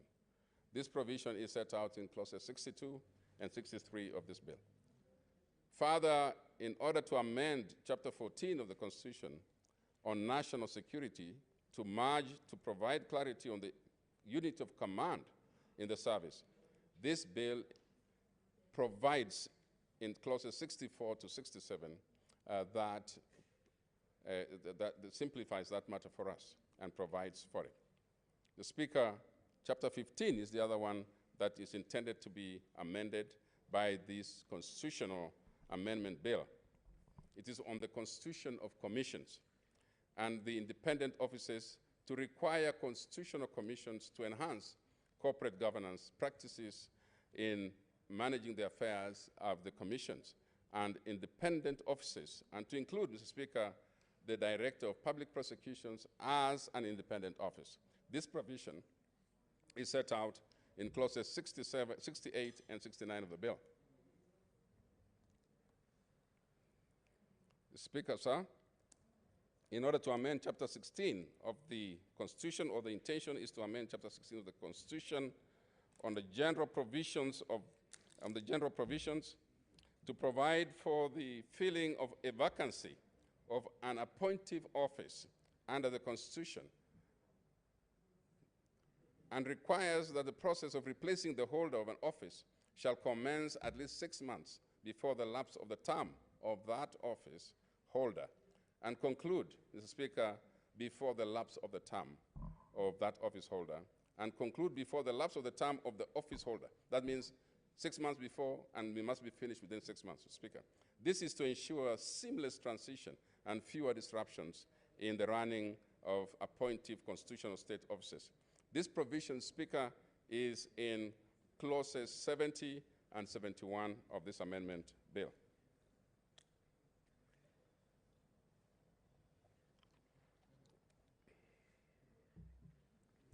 The Speaker, the other part of the Constitution which is touched is going to be amended, Speaker, by this amendment bill is the third schedule of the Constitution on national oaths and affirmations. Clause 72 of the bill proposes to amend the third schedule to include the Prime Minister and the Deputy Prime Minister as state officers who should take an oath or make a solemn affirmation as described in that particular schedule.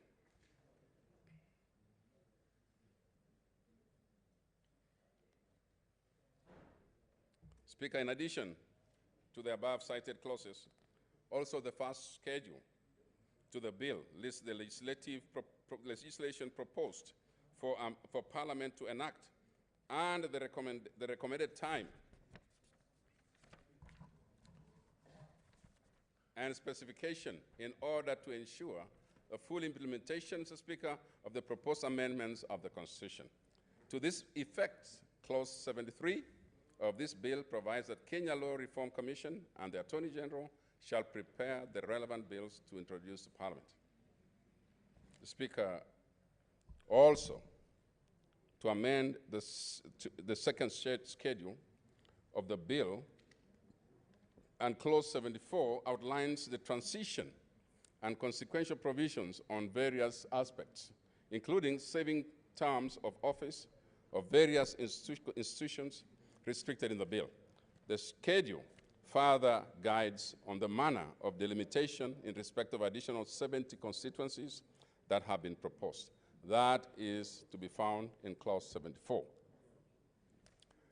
The Speaker, we have an opportunity here as members of Parliament to be in a rare space, Speaker, to be debating a bill that is going to amend our Constitution.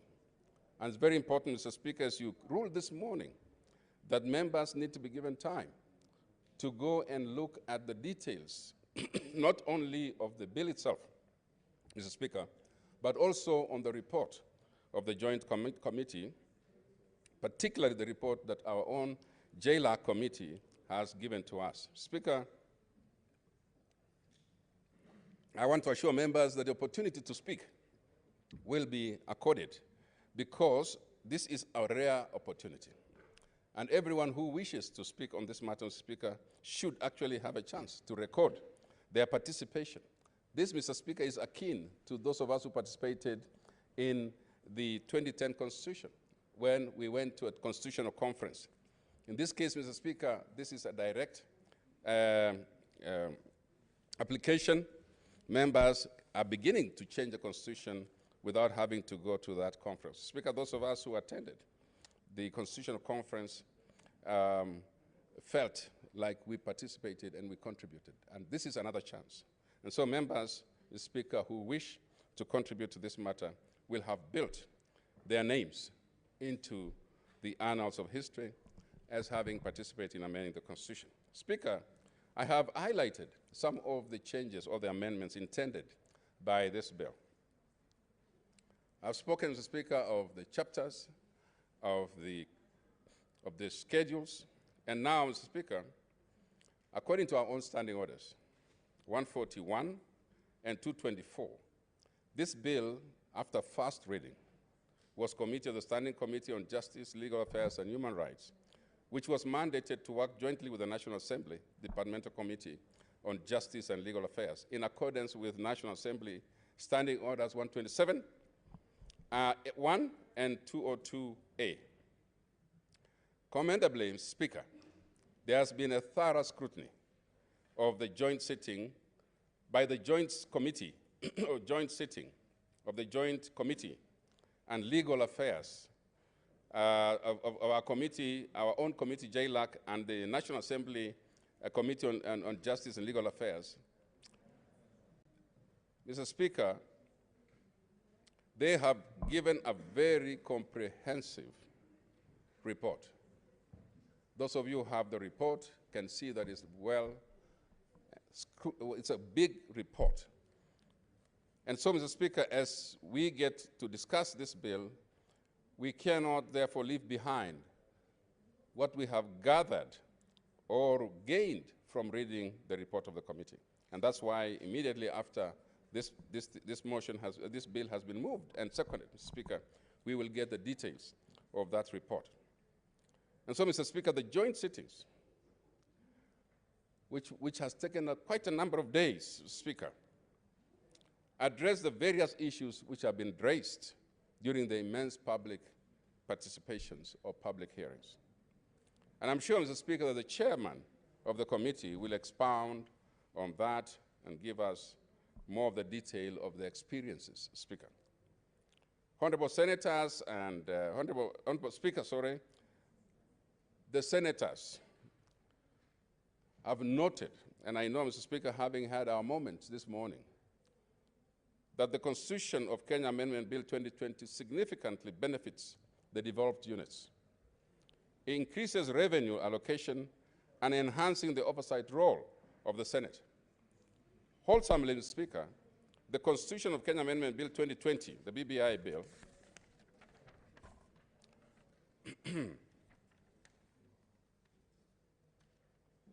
has vast benefits in the sustainable development of all sectors of our economy, Mr. Speaker. Economic and political spheres have been covered, and the centrality of the Republic and governance within the Republic has been emphasized.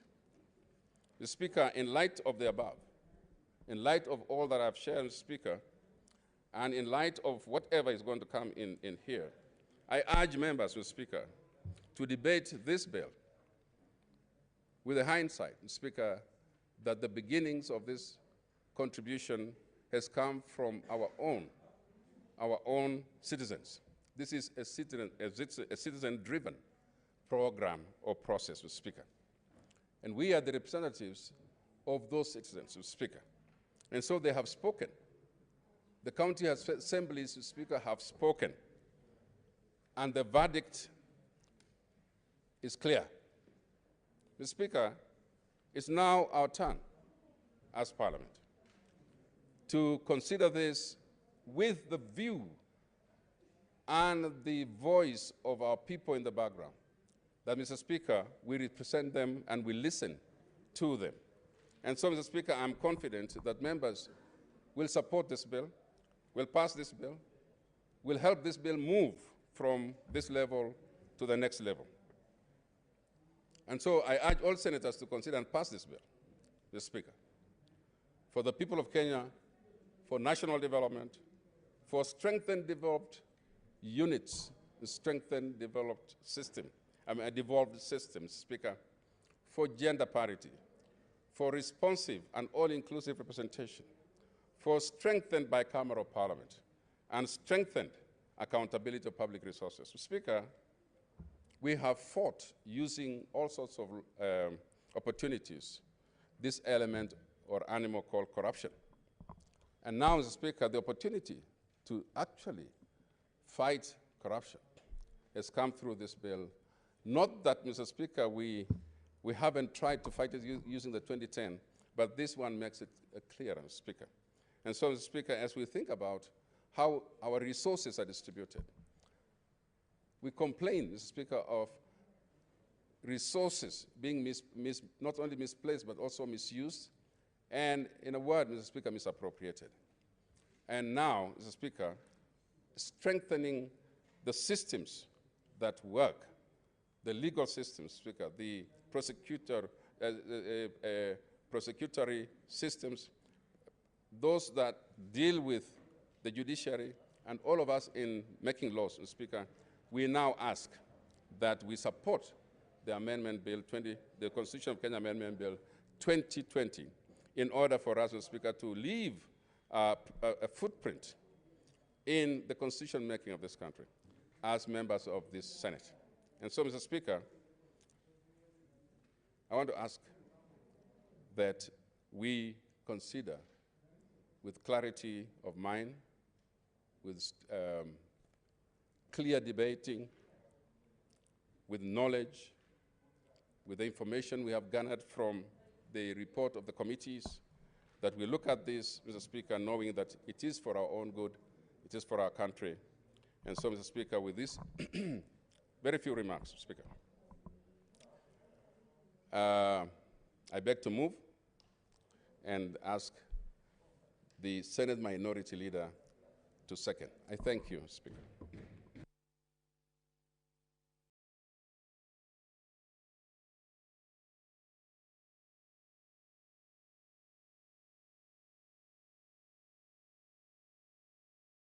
I thank the majority leader for moving this motion. Now, Mr. Speaker, before I go into the substance of this bill and the report, some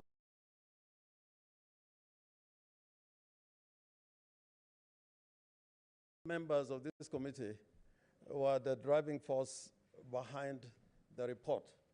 In fact, a lot of times you hear the name of our chair, Senator Okongo Omugeni, the senior counsel, Senator Mutula Kilonzo, and Honorable Otiende. I want to confirm to this House that this report was signed by the majority members of this committee. In fact, if you look at the initial page, the introductory page, forward by the chairpersons, it is signed by Honorable Clement Muturi Kigano with Honorable Eric Okongo Omugeni, Senior Counsel. And if you go to the signatories which are found on the Roman 6, then you find all the names of the members who signed the report. It was generally a unanimous report, save for the abstention of Honorable Kangata, Senator Kangata, and the distinguished member of the senator from Nairobi. And a notion should not be passed out there, that there are certain members of these two committees that were driving that committee in a certain direction. And if you look at the recommendation, sometimes I don't know where some people put their brains. Yeah, they lock their brains somewhere in a toilet and just speak. Because there are people out there who are telling us, to support this report. To support this report as if there is anybody saying something different.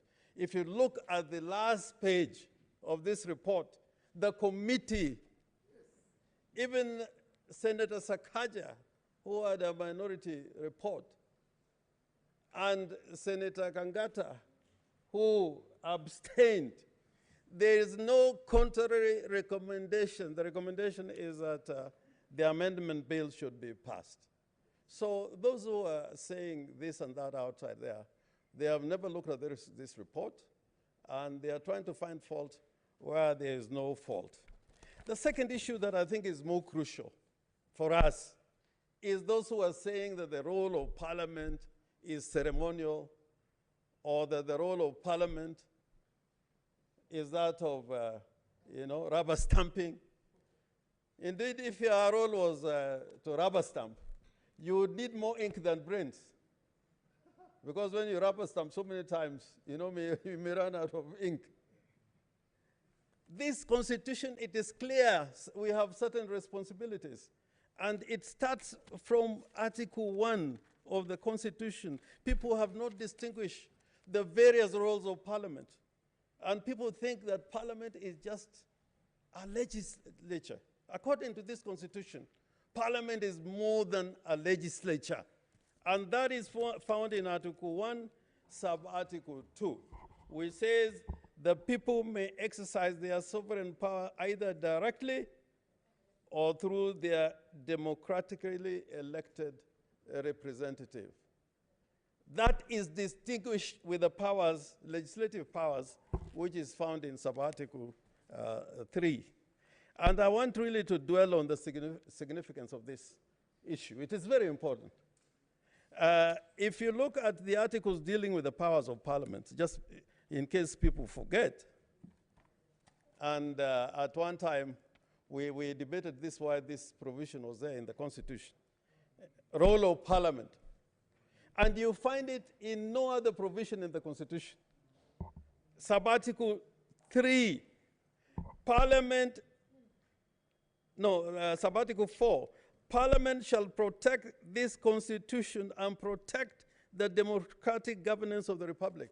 The protection of this Constitution, and when this Constitution is talking about this Constitution, it means it is something to be hallowed, it is something of value, and it means when you want to change it, you have got to think about what you are trying to do before you proceed to amend it, because it has got certain foundational values. And this thing that I'm talking to you about, honorable members, can find fortitude in the fact that all the organs, except the IBC, which deal with this bill,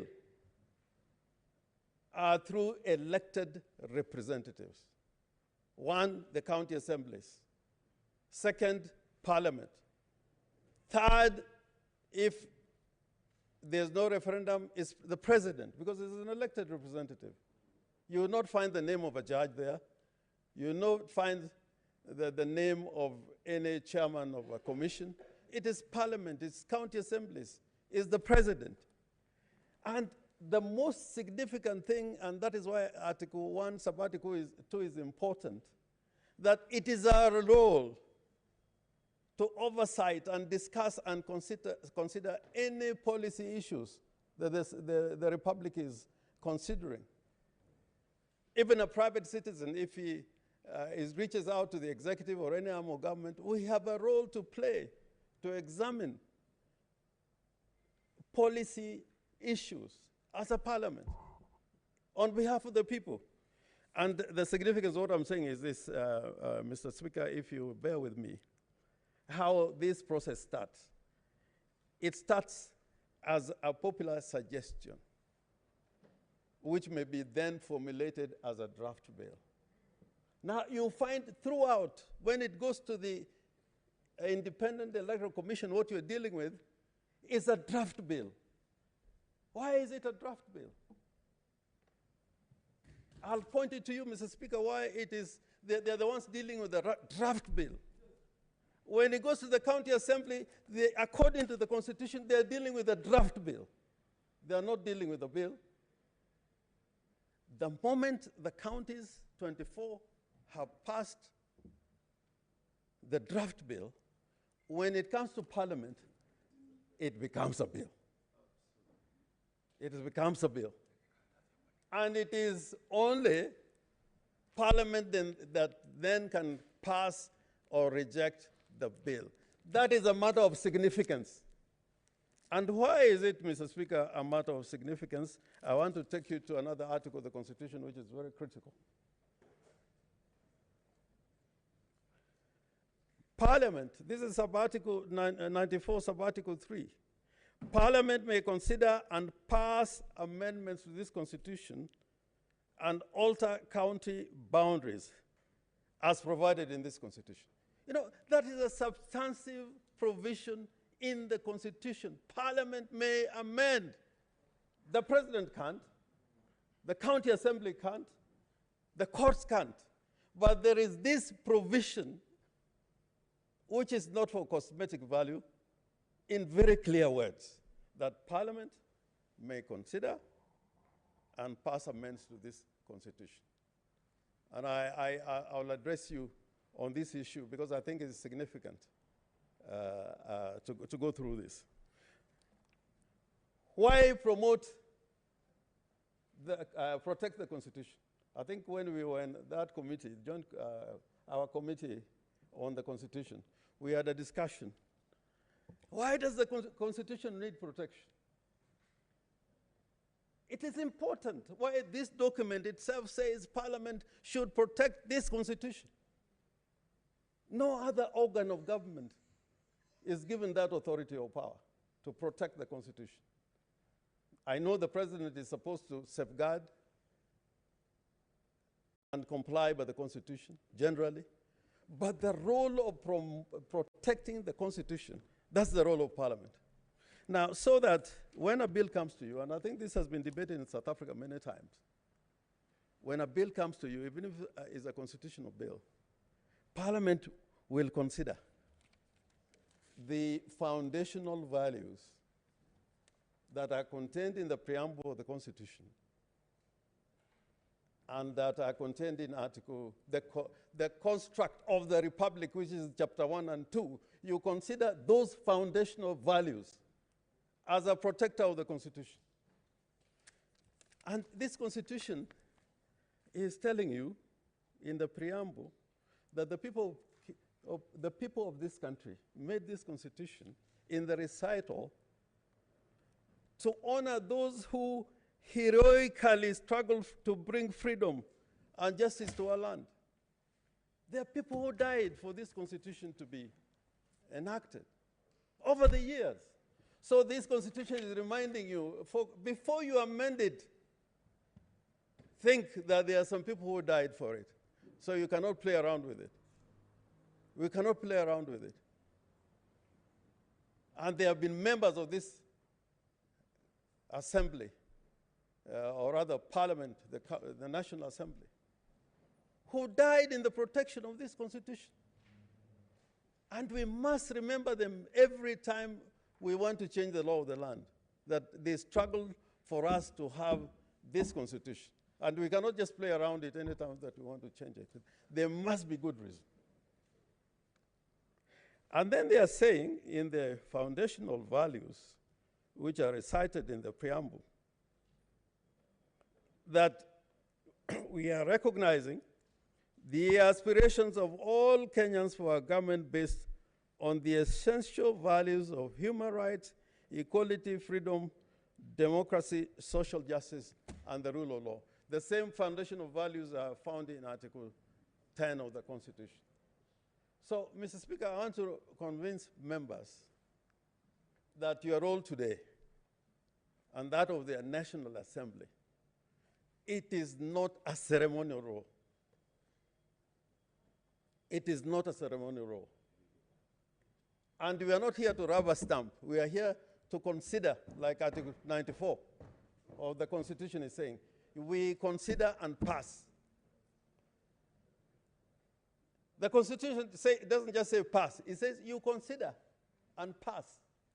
So there must be evidence for posterity that you actually considered.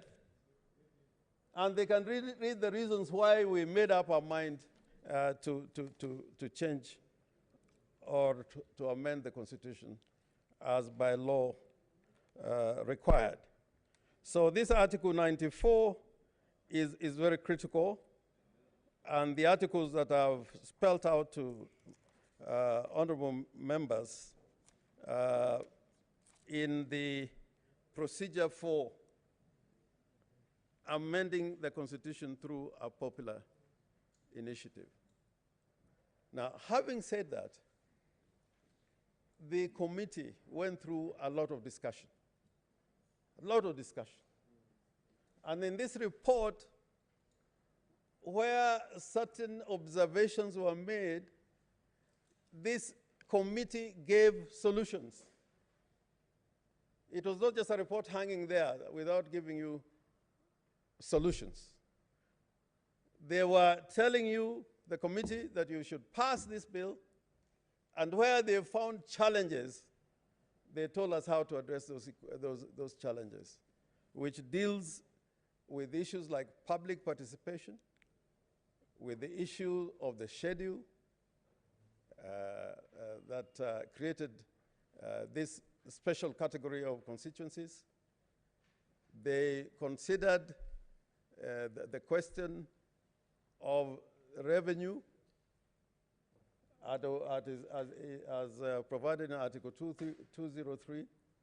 So in all their observations and recommendations, if I may put it that way, they are giving you an answer and a solution of what to do. And that's why, Mr. Speaker, seconding this bill, because the report gives us a way forward.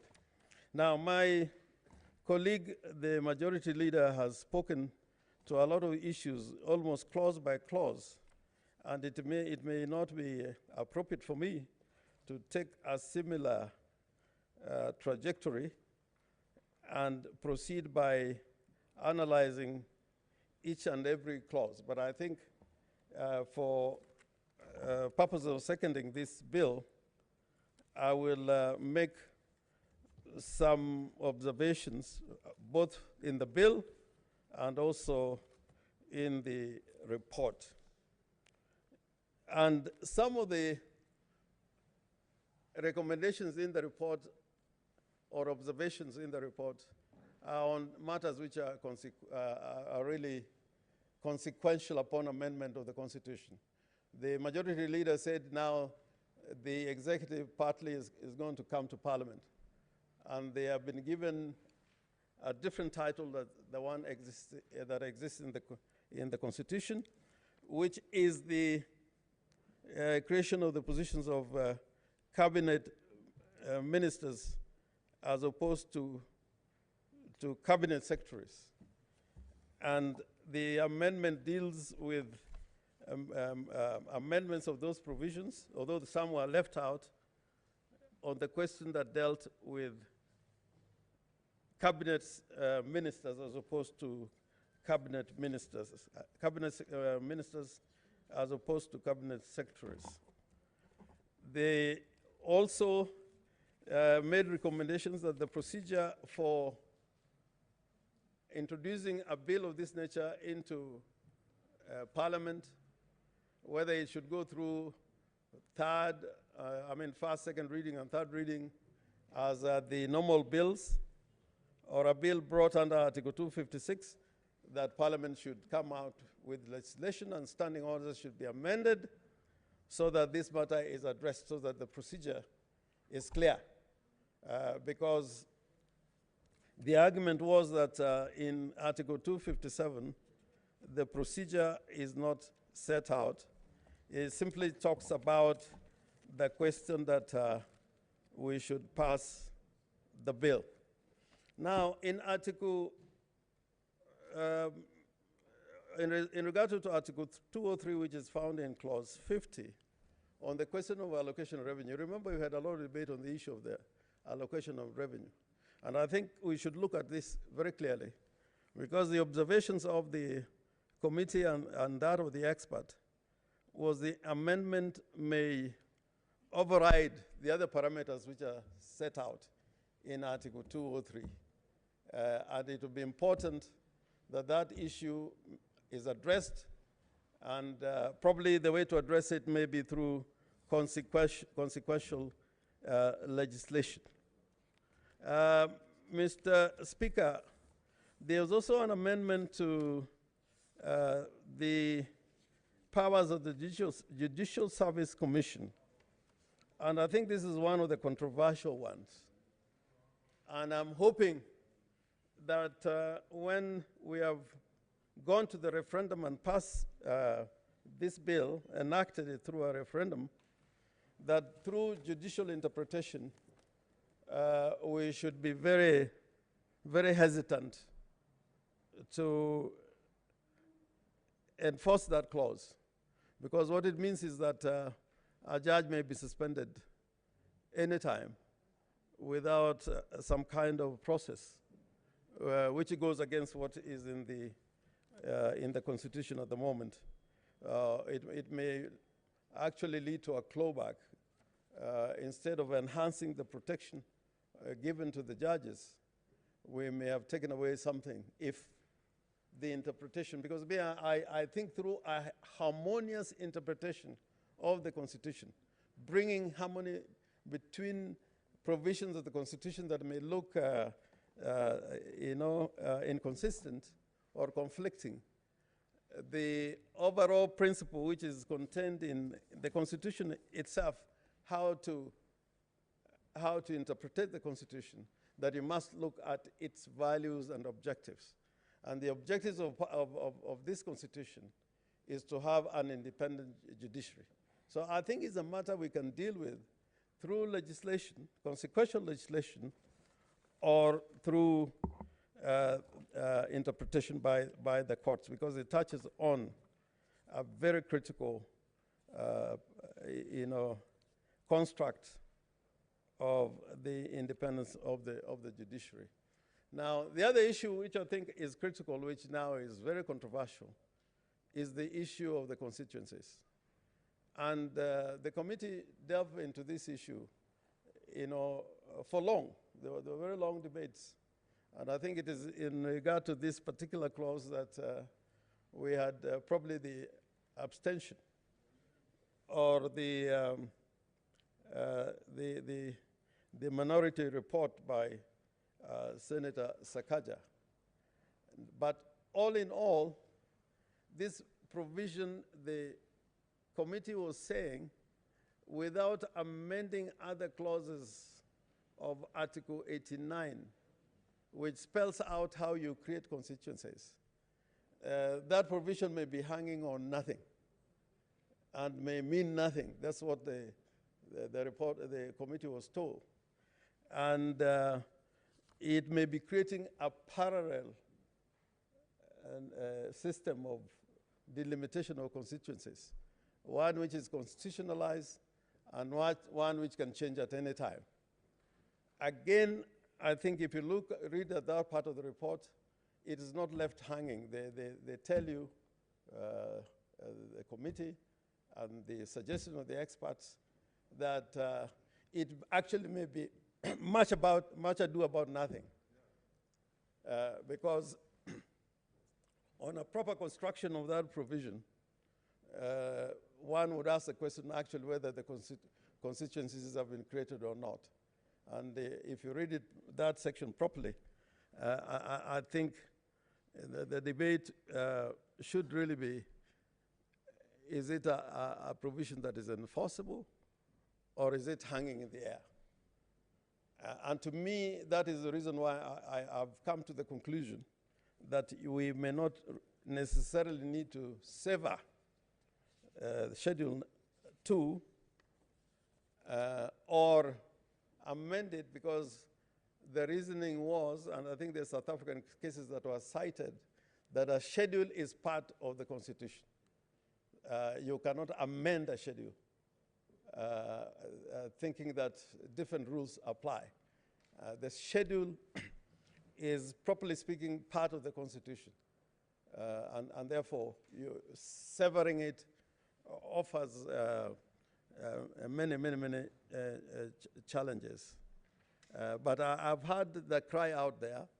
I mean, the report by the Kenya National Bureau of Statistics, for example, they're saying, if you look at the demographics and the parameters, a place like Ituri should have had a constituency. And that is the expert saying it. It is not some busybody who was saying. They're saying like Meru should have gotten a constituency. They are saying Kisi should have gotten a constituency, and Bungoma. We should have those constituencies on those areas if you are using the parameters set out in the Constitution. And I know in my backyard, there's a lot of noise coming from, not noise, legitimate concerns from the people of Nyatike, the people of Karachonyo, the people of Homa Bay, the people of Siaya, and in the neighborhood, I know people of Busia, and of course I've talked about Kisi. And then also by all accounts, Kakamega is one of the biggest counties by population, even by the number of constituencies they have now. So explaining how Kakamega was getting 2 constituencies is a bit of a problem if you're using a scientific method. And others are getting 5, others are getting 4, which they deserve. My position is that, they should not be taken away if they are deserved. But if you're using a scientific process, which has been demonstrated by the Kenya National Bureau of Statistics, and IEBC told us that actually they work with the Kenya National Bureau of Statistics for purposes of boundaries and delimitations. There is a question mark there.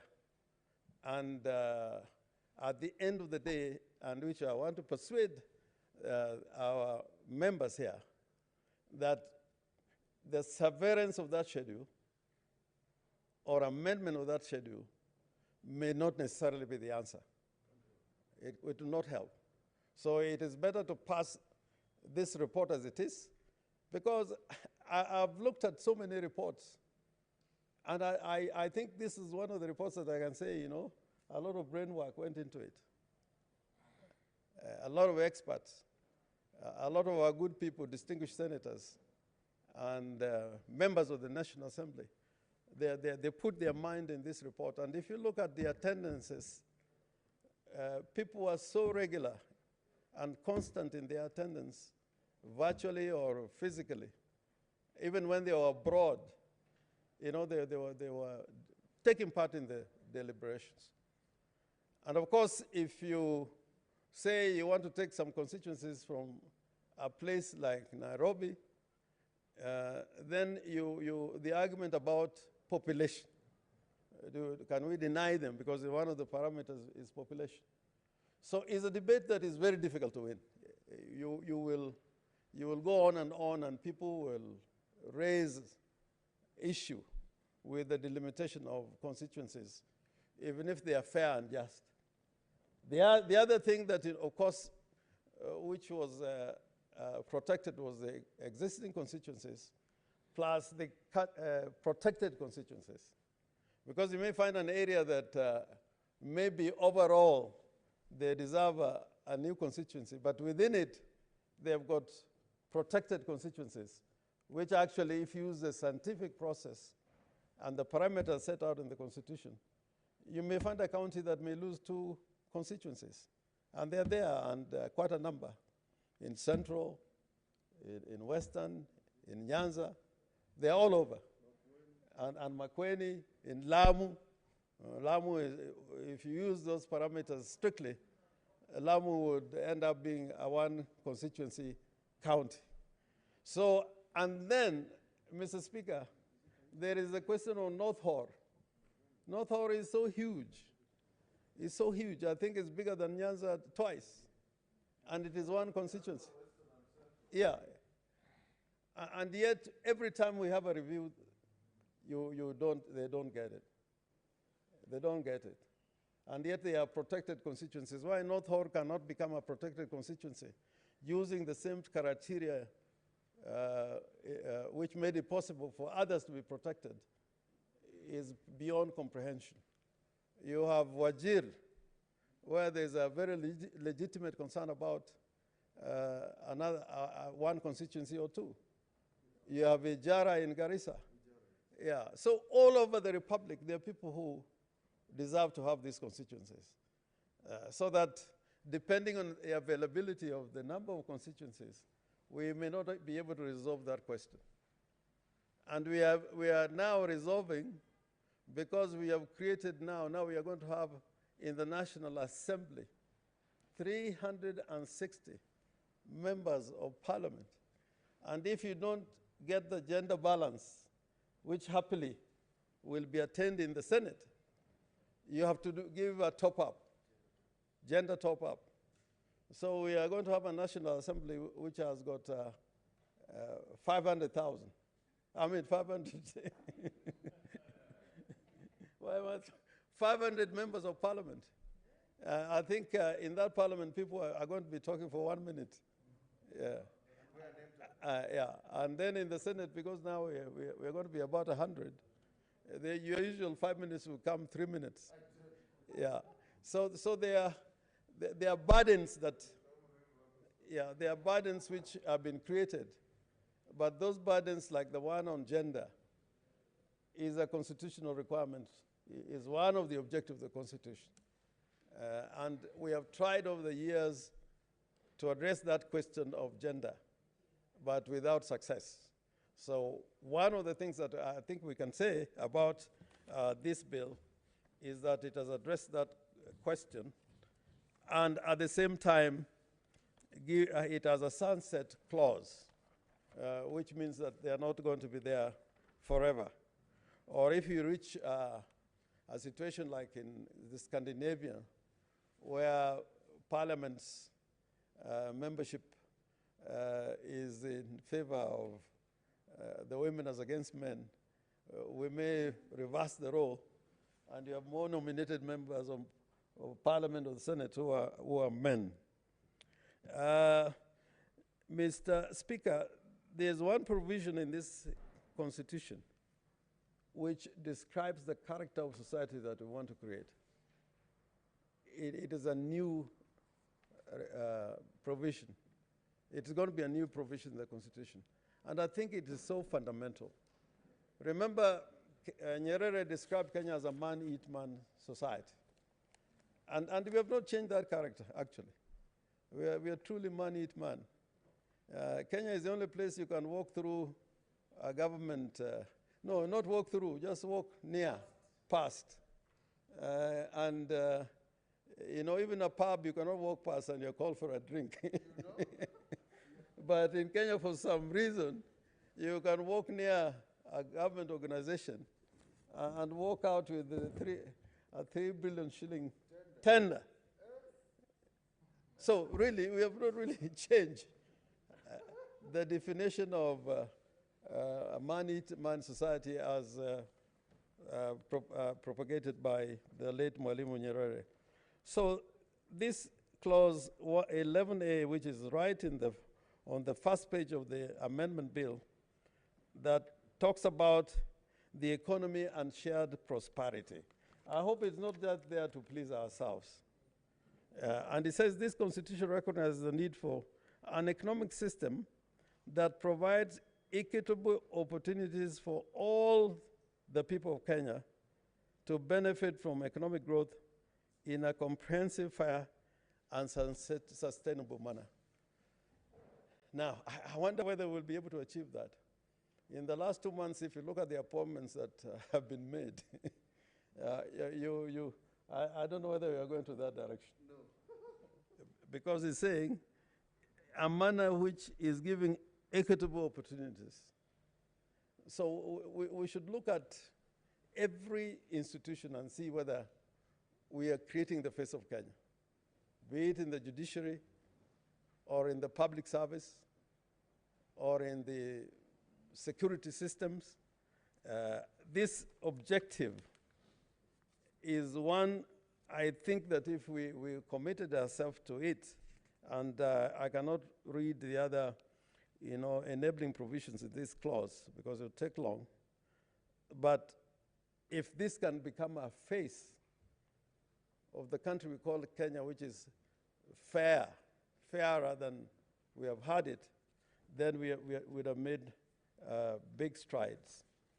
And there's another clause there about regional integration and cohesion, which I think is contemplating even a confederation.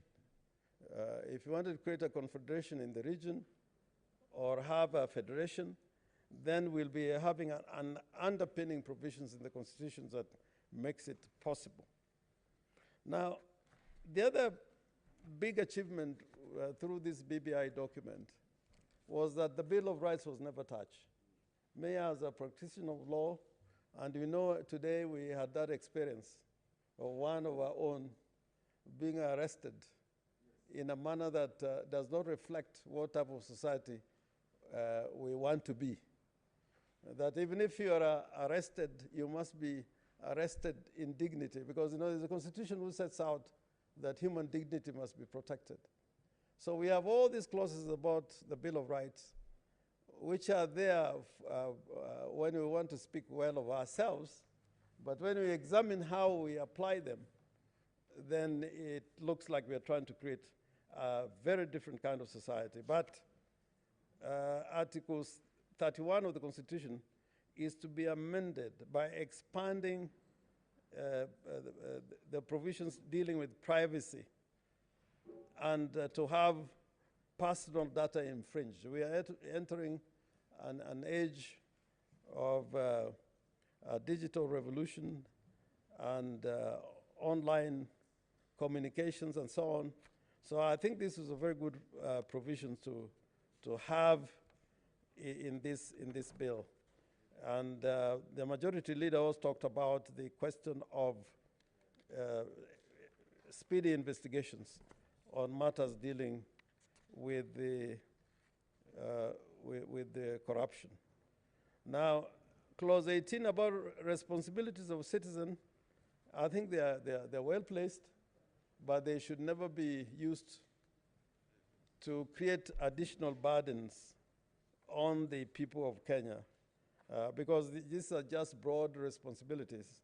They're not a legal obligation. They're not set out in terms of an obligation. So that if a taxman requires you to make your tax returns, he should not rely on that article dealing with the responsibilities of citizenship. And I think, Mr. Speaker, now that we are bringing the executive back to the House, and more particularly the National Assembly, I think this is good for our type of democracy, because you have seen how difficult it is to have this kind of separation of powers that we had. The executive feels that they are distinct from Parliament, and when they are summoned, they hesitate to come before Parliament. But I know Honorable Wetangula and myself and others who have grown in that system, and the leader of majority, that when ministers are in the House, they tend to be more reflective about how they relate, not only to members, but also to business in the Assembly.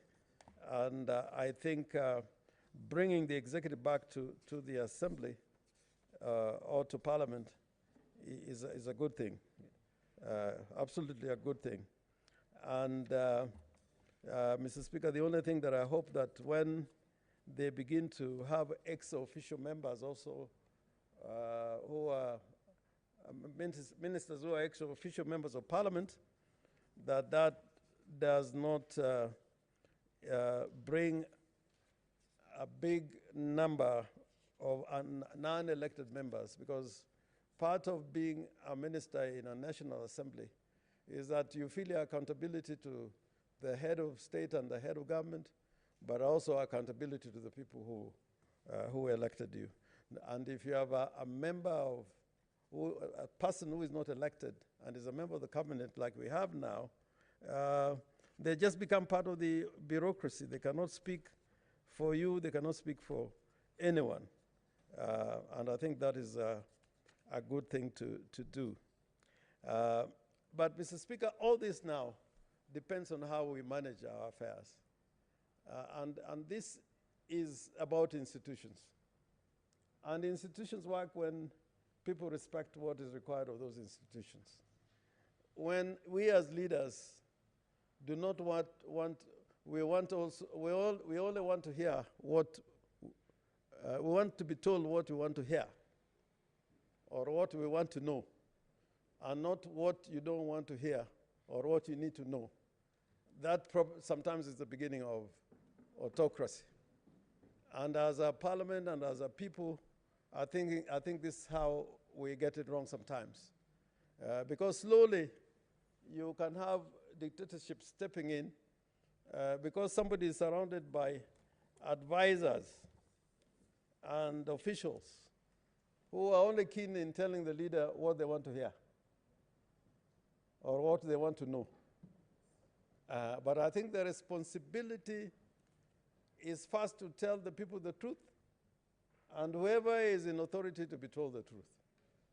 If that does not happen, then willy-nilly autocracy will step in, and at great cost and disadvantage. And Mr. Speaker, finally, I think in the future, we may want to think about revisiting the role of the Senate.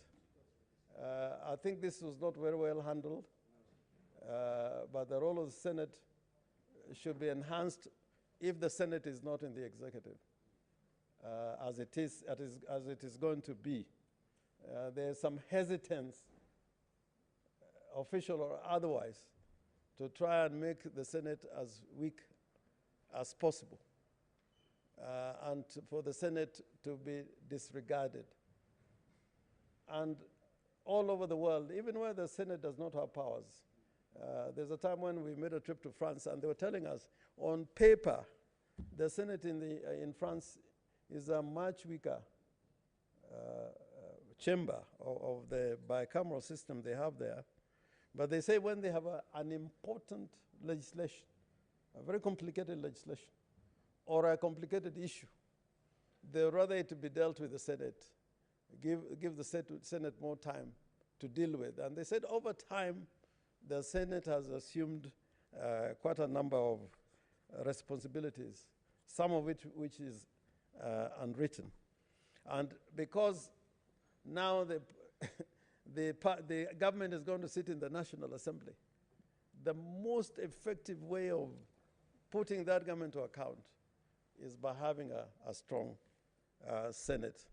And I think the position of senators should be enhanced even as we deal with governments and with officials and with bureaucracies. That, I think, was not quite well done, but that's not to say that some vetting powers which were not there originally have not been placed before the Senate. The Salaries and Remuneration Commission, again, the role of Parliament has been to some extent compromised, which will make that body more accountable to the executive rather than to Parliament and other institutions which are important, like the independent commissions.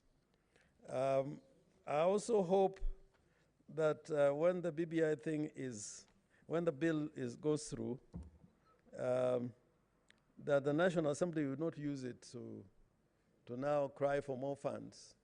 Because now, you know, the ward fund is 5% of the funds that go to the counties. And there'll just be competition for funds. But I think the more we do that, the less the role of the Senate and Parliament is going to be undermined. So, Mr. Speaker, as we had agreed, you know, I don't have to take all the time, but I want to say without fear of contradiction, because I must repeat this because this thing has been said again and again, that our role is simply ceremonial. And I think the provisions I've gone through answers that question very clearly. And when we pass this report, is on the basis of the process that we undertook, including public participation, and the bill for the first time is edified by being passed through Parliament, because all through it was a draft bill. But now what we are going to pass is a bill that now can go to the people for enactment. With so many remarks, Mr. Speaker, I beg to second and support. Thank you. Honorable Senators, I now propose the question which is that the Constitution of Kenya Amendment Bill 2020 be read a second time. Senator Omogeni.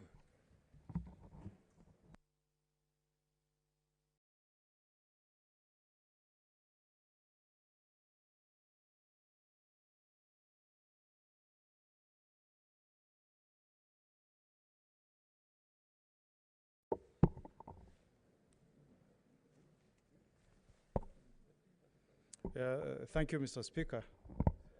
Mr. Speaker, I first want to thank members of my committee who worked with me in preparing the report that was tabled before the House this morning.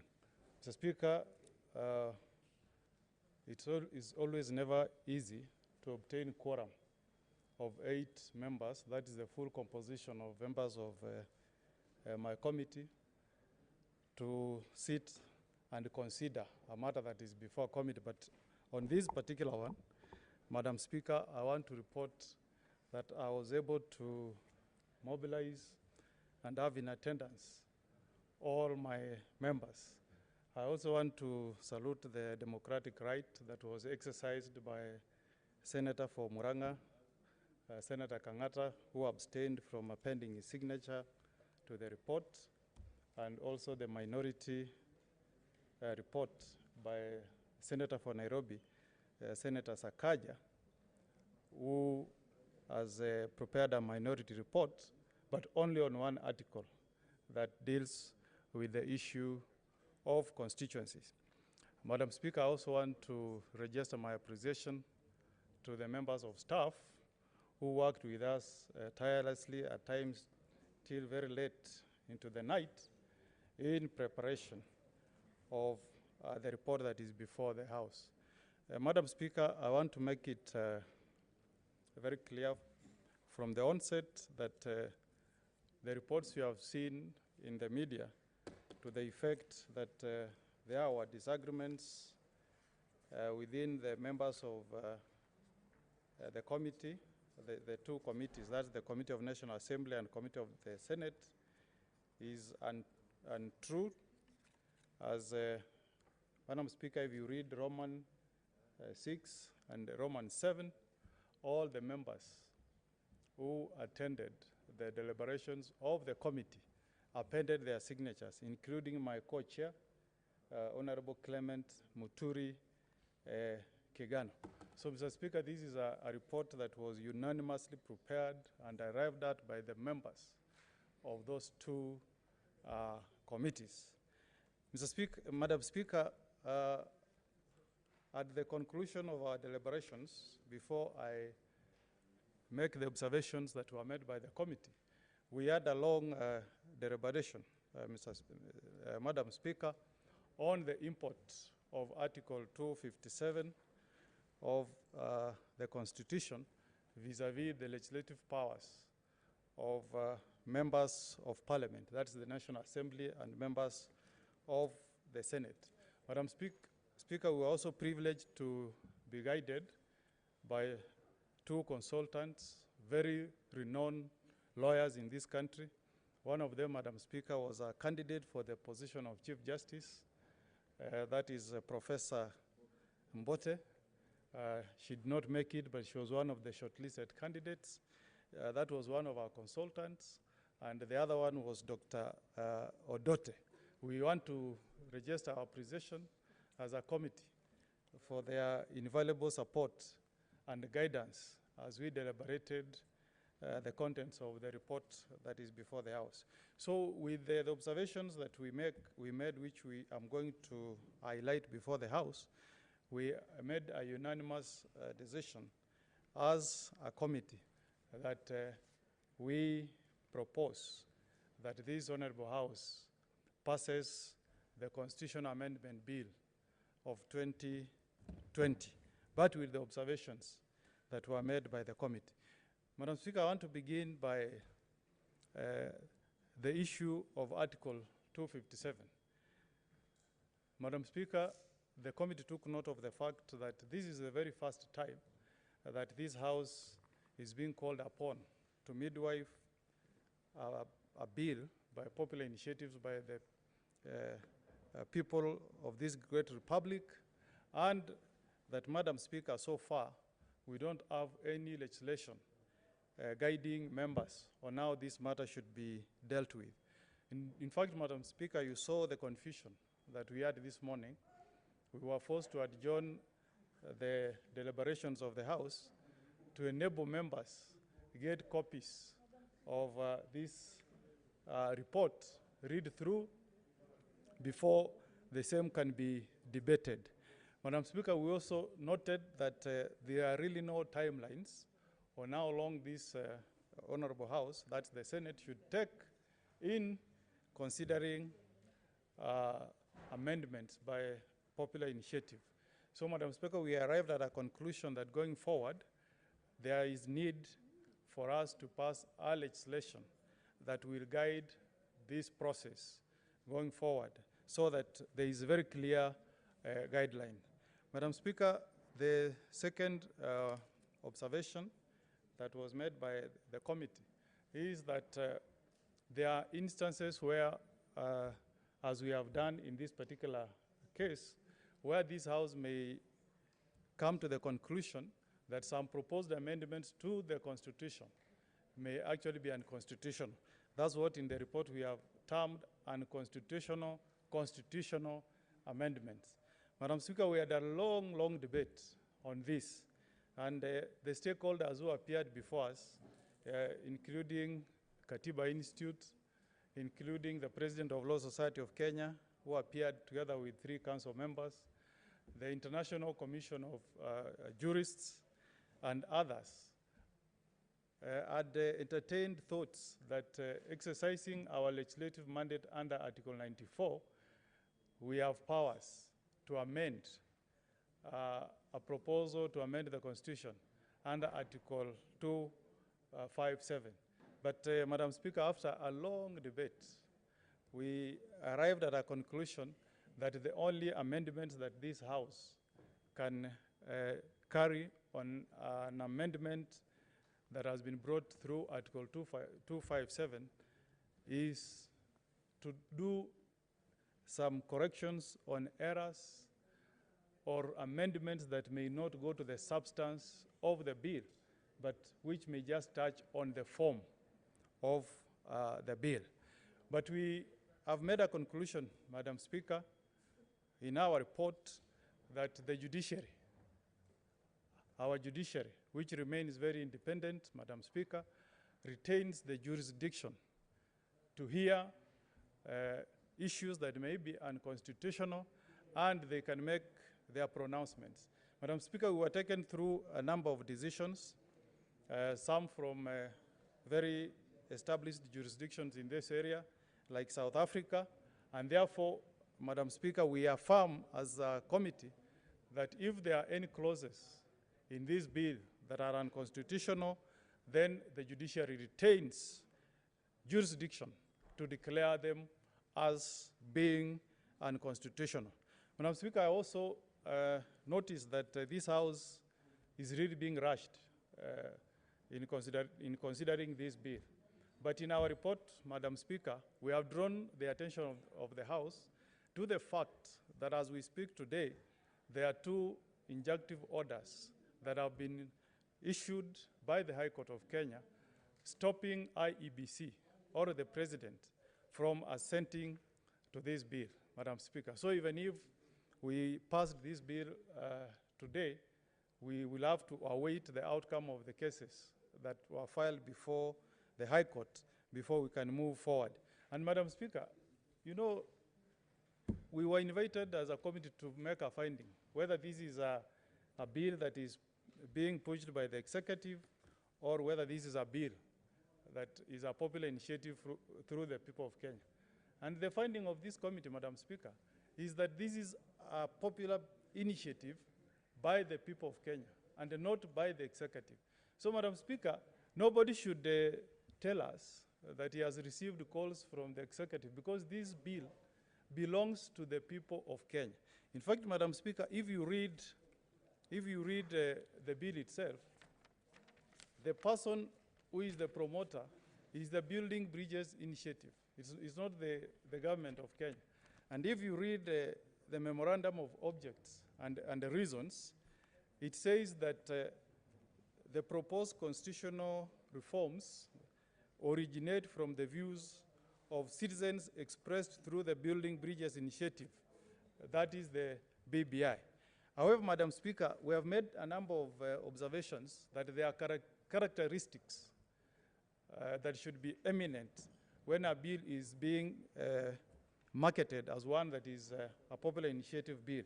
Madam Speaker, the first one, and which we have pointed out in our report, that such a bill should emanate from the people themselves or from civil society.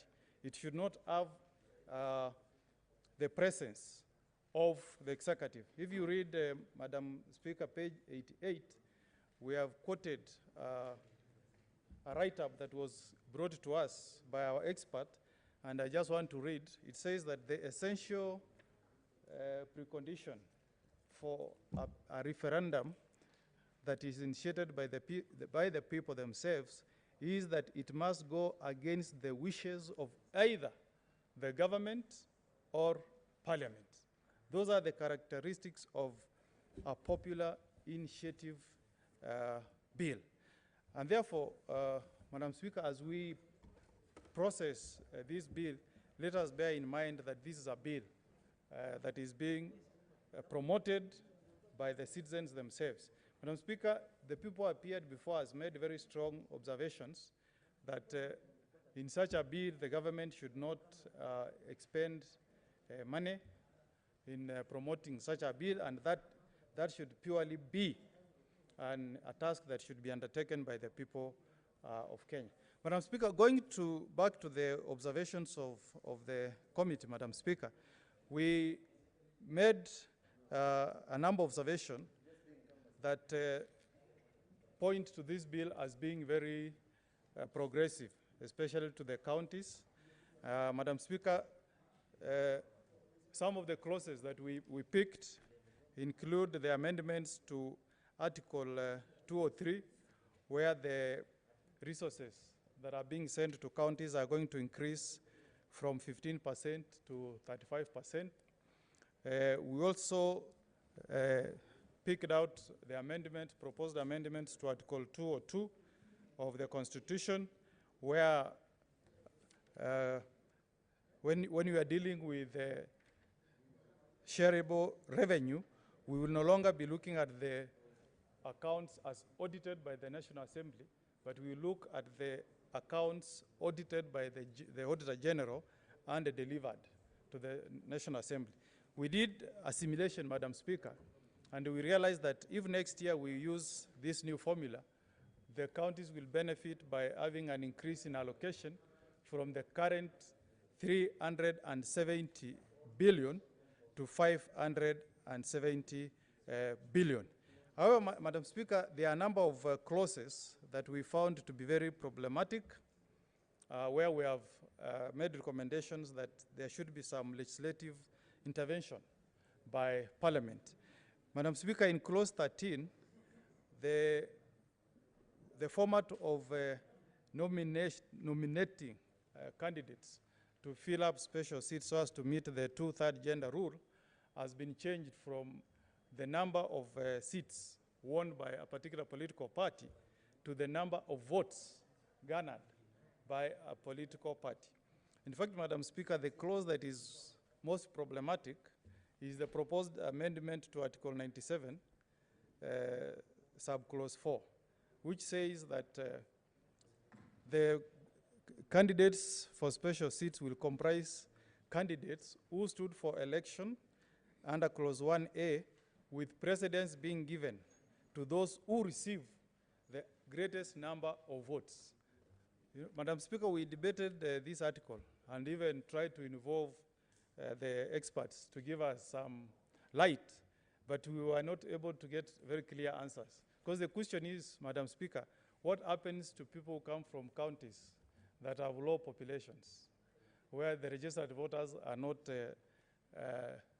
don't have huge numbers? I know that some counties are well endowed with the number of registered voters, but there are others that really are very few registered voters. And a good example is the Lamu East constituency that has 18,000 registered voters compared to our constituency in Nairobi that has over 234.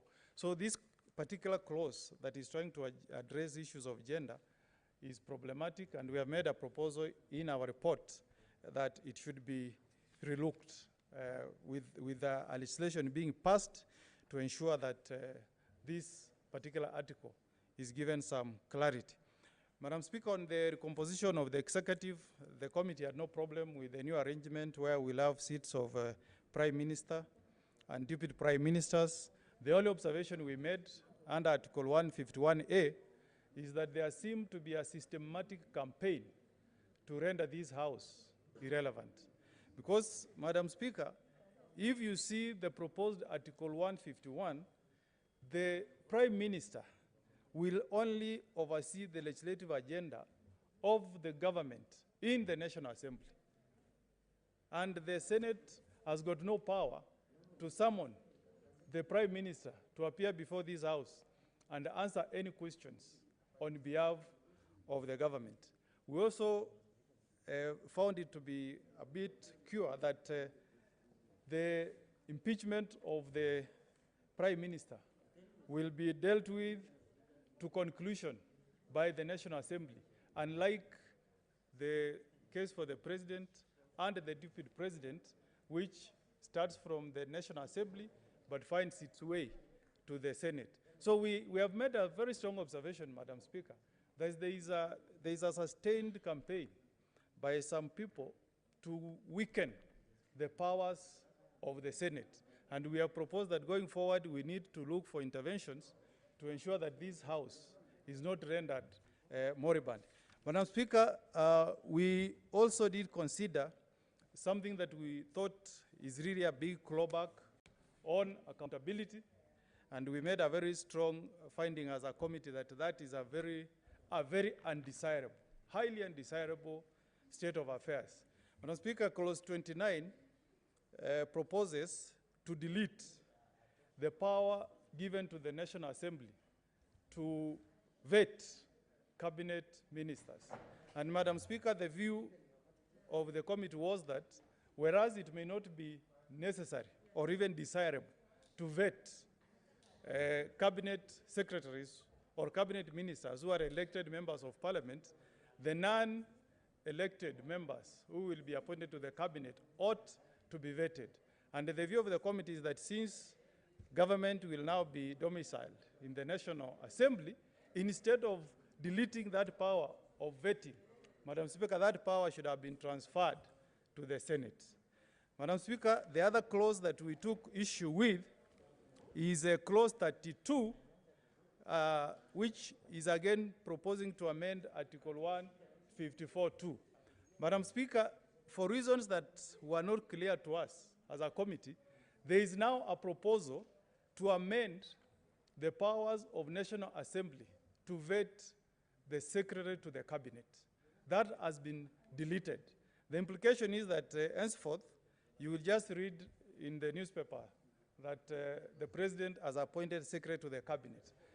There was a very strong view, Madam Speaker, now that the executive, again, as I've said, will be domiciled in the National Assembly. This is power that ought to have been transferred to the Senate, because bicameral parliament is about balance of power between the two houses. The third one was clause 33, which again is proposing to amend Article 155 by removing totally the power of National Assembly to vet persons who are appointed to positions of permanent secretaries. Again, Madam Speaker, we were saying this removes the issue of accountability.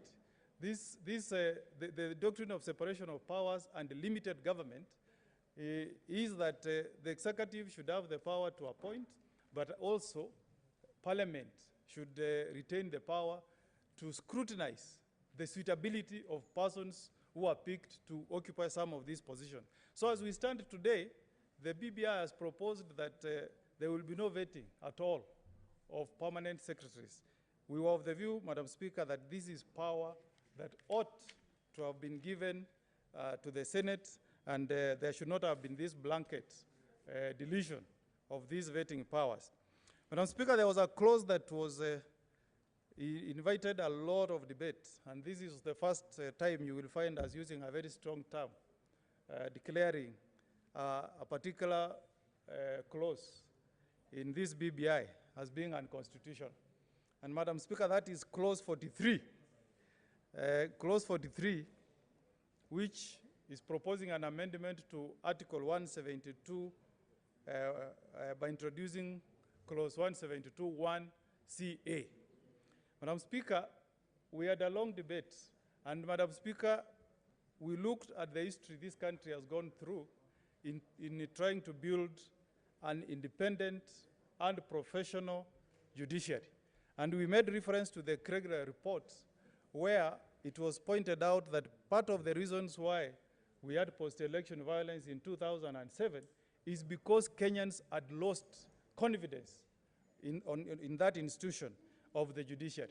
Madam Speaker, we also looked at the best international standards, including the Latimer House principles on the independence of the judiciary, Madam Speaker. And we took issue with this clause, and I wish to read. Madam Speaker, clause 172(ca) says that Judicial Service Commission will receive complaints against the judges, investigate them, then discipline judges by warning them, reprimanding them, and suspending a judge. Madam Speaker, we took very strong exception on this clause, and our report has made a pronouncement that this particular clause should be termed unconstitutional, and if we had powers, it should be deleted from the BBI report. Madam Speaker, there's a point of order from Senator from Bungoma.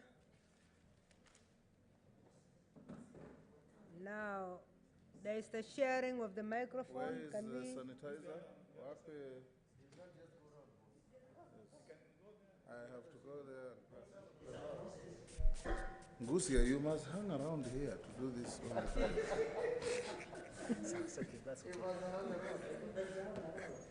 Madam Speaker, I'm following with very keen interest what my distinguished learned friend and learned senior counsel is saying.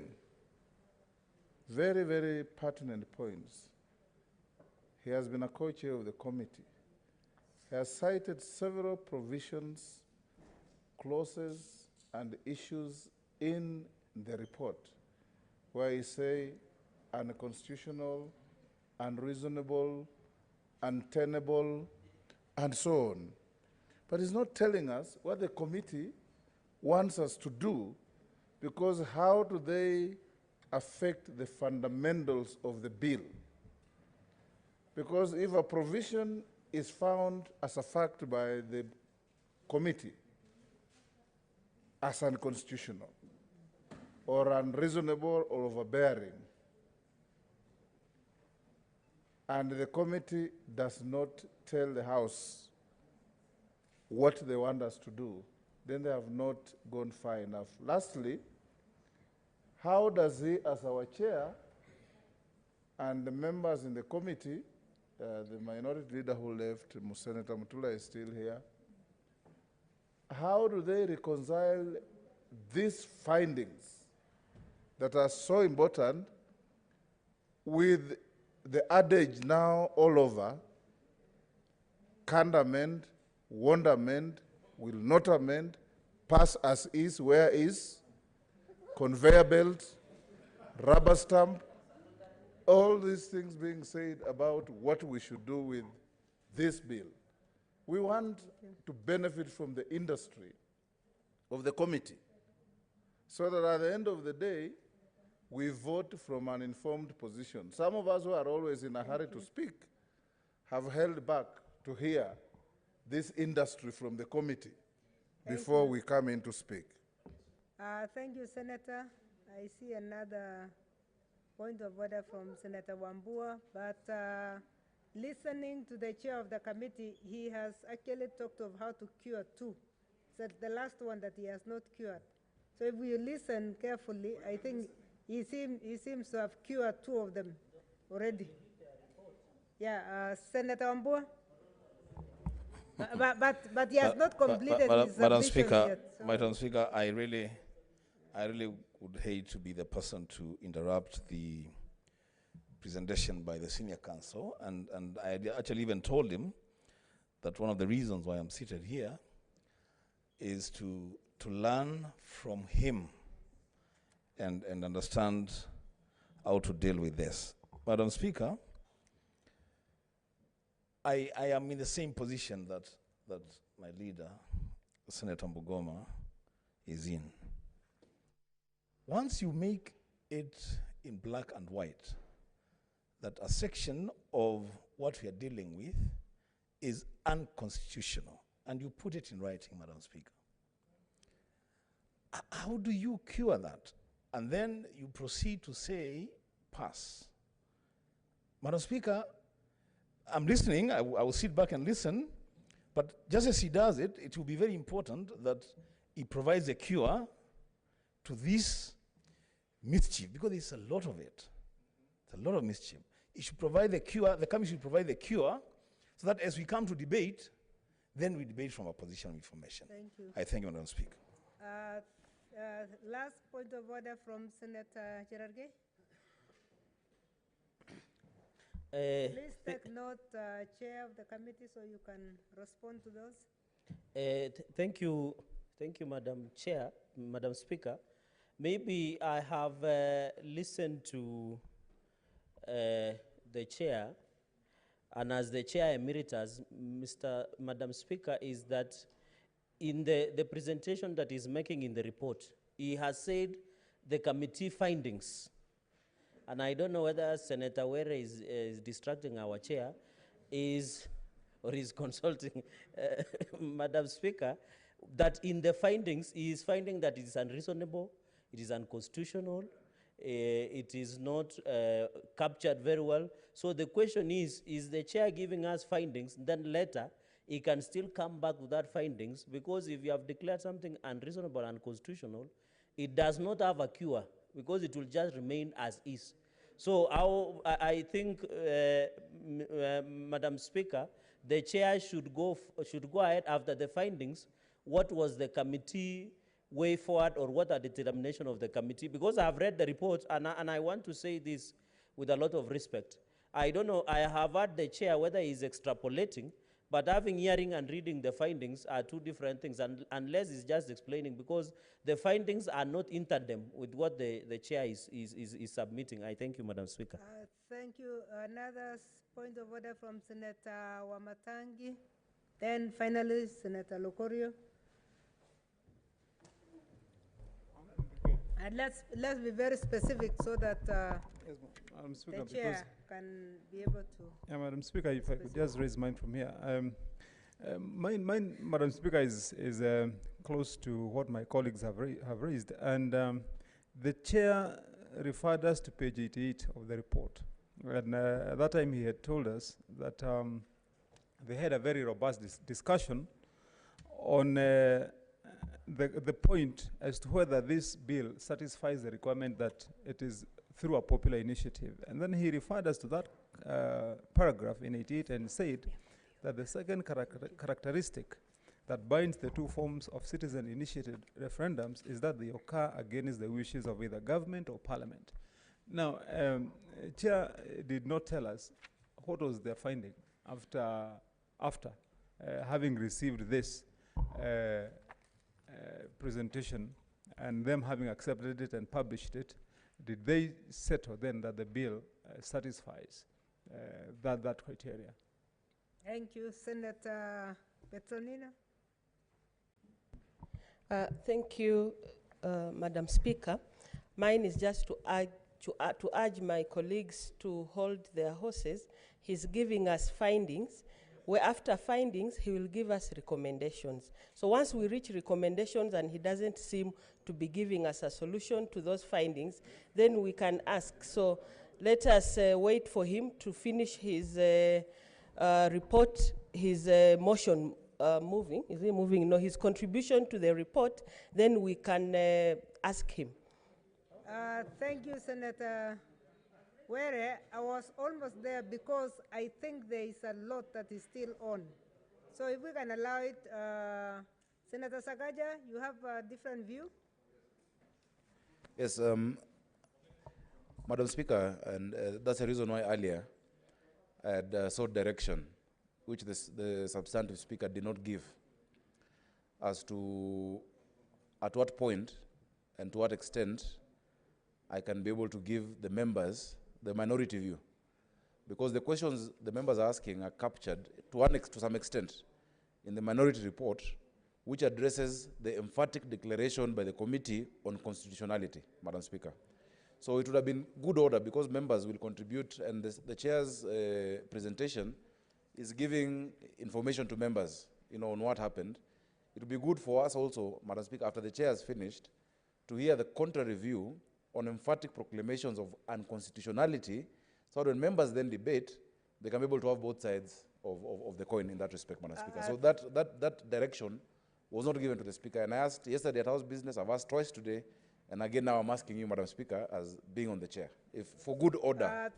Thank you, Senator. Let's allow the chair to complete the presentation. Senator Kangata, you are going to be the first one anyway in the order after the chair, according to what you all demanded, that it must be first come, first serve. So I think you should be able to. We'll consult on the issue of Sakaja, but you have your 20 minutes. And I know what you are requesting for was to have extra time. But if you prioritizing, yes, we can relook at the prioritizing. But if members agree that I can skip 4 and go to you. Thank you. So we are okay. We'll take care of that. Chair, thank you. Please finish. Thank you, Madam Please, Speaker. your microphone out, Sakaja, Senator Sakaja. Thank you. Can somebody switch it off for him? Yeah, thank you. Follow the list. No, we So are it's from okay. there. We'll take care of that. Thank you. Yeah. Thank you, Madam Speaker. First, Madam Speaker, I started by giving the first answer to the questions being asked by Senator Wetangula, in that there was a finding, and I'm answering both Senator Wamatangi and Senator Wetangula, that once the committee made a finding that this is a popular initiative under Article 257, I did state that we are of the view that we can amend issues of form, but not substance, which will take away the wishes of the people of Kenya. That is the first solution. The second solution is that this report has arrived at a finding that clauses that are unconstitutional can be subjected to litigation in a court of law to declare them as being unconstitutional. The third one, Madam Speaker, if you read the recommendations, of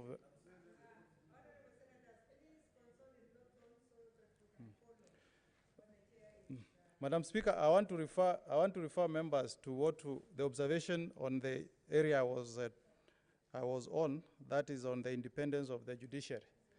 Madam Speaker, if you look at paragraph 67, this is the recommendation that the committee has made to the House. This can be found at page 168, and I wish to read, if you permit me. The committee found that the proposed amendments to Article 172 is a clawback provision in light of the current provisions on the judiciary, particularly those that guarantee the independence of the judiciary and also provide security of tenure for judges. For these reasons, the committee found that the proposed amendment to Article 172 is unconstitutional and will require urgent reconsideration at the appropriate time. That's the proposal of the committee. So Madam Speaker,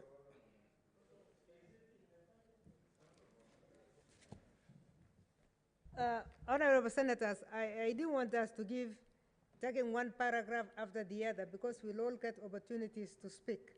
But if we give responding to one paragraph after the other, just read what the committee, because what he has done is nothing but to read what the committee said.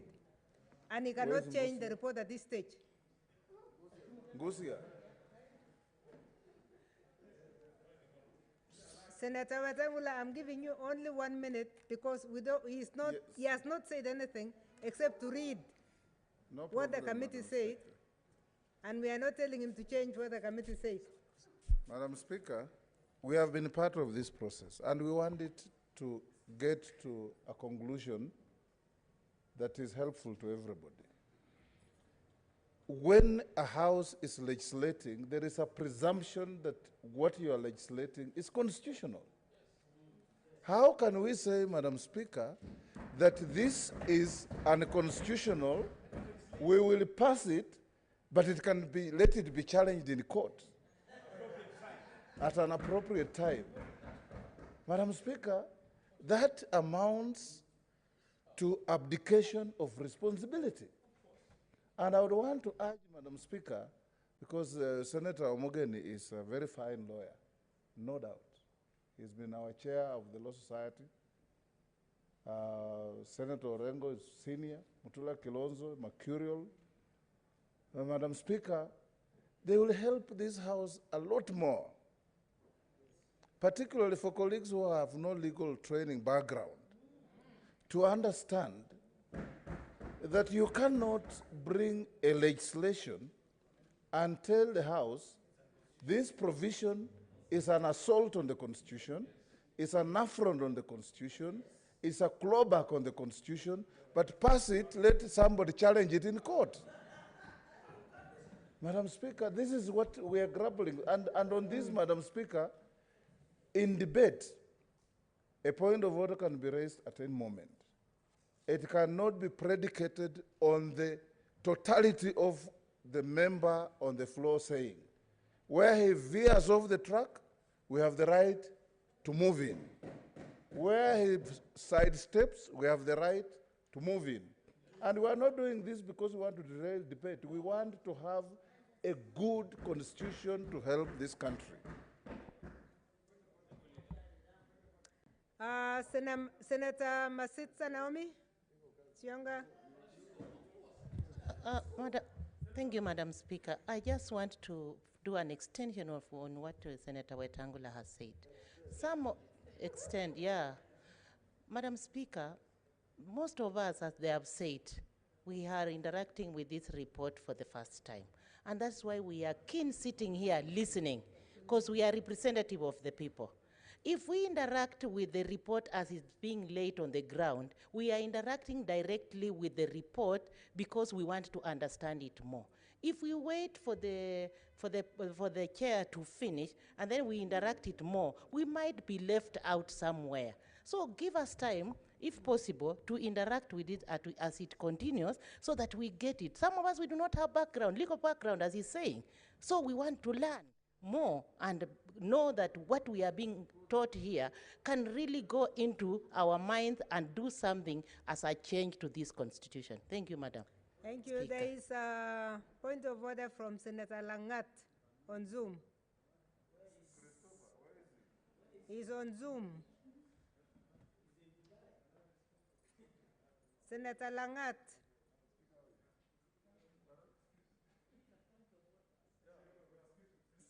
Okay, while we are waiting for Senator Langat, point of order from Senator Orengo.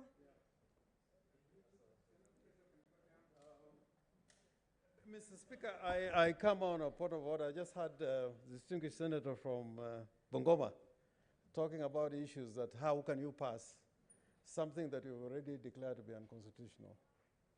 And I think it's predicated on not the correct understanding with respect, because, for example, Madam Speaker, if I was amending an ordinary legislation, if there are provisions that are unconstitutional, then normally the Speaker, even without approving that bill or even bring it to the floor for discussion, you would say without amending the Constitution, you would not be able to prosecute that bill because on the face of it is unconstitutional.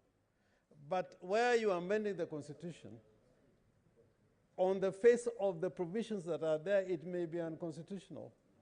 But if you amend it, because the people may want to do whatever they want to do with the Constitution, they can amend anything, including saying we cease to be a republic. If the people of Kenya can say we don't want to be a republic, and there is no provision of the Constitution that is not amendable by the people. Parliament may not amend some, but the people can amend anything. So long as there's an amendment to the Constitution by the people, you really can't stop them. But then, you remember, Madam Speaker, I was talking about the foundational values, that the only recourse that you have, and there are decided cases in India, that when you amend and you're moving out from the structure, the basic structure of the Constitution, then the courts can stop you. But we don't have similar jurisdiction and jurisprudence in Kenya. So I must say that whereas I sympathize with Senator Wetangula, but you would find in a lot of those parts of the report, the experts themselves were saying, this provision that if you amend it, it will be unconstitutional because if the provisions remain the way they are, without amending certain provisions, then they will be unconstitutional. That's why they were saying in regard to the schedule, that because we have not amended certain sections of Article 89, then it will be unconstitutional or it will not be properly anchored. So I beg to disagree a little bit that it is unfortunate. You know, in South Africa, they had this process when they had the Constitutional Assembly, where it was not just Parliament. After amending, the amendment was taken to the Constitutional Court to determine whether your amendment as a Parliament or as a Constituent Assembly complies with the foundational values, yeah, and with the basic concept of the Constitution. Unfortunately, in Kenya, we don't have it. And if you read the experts, where there was something unconstitutional, they said it. Yeah. But they said if you amend it, then you constitutionalize it. And I think that's there in the report. Yeah, before we get information from Senator Kilonzo, let's go to Senator Langat. I think he came in. Senator Langat.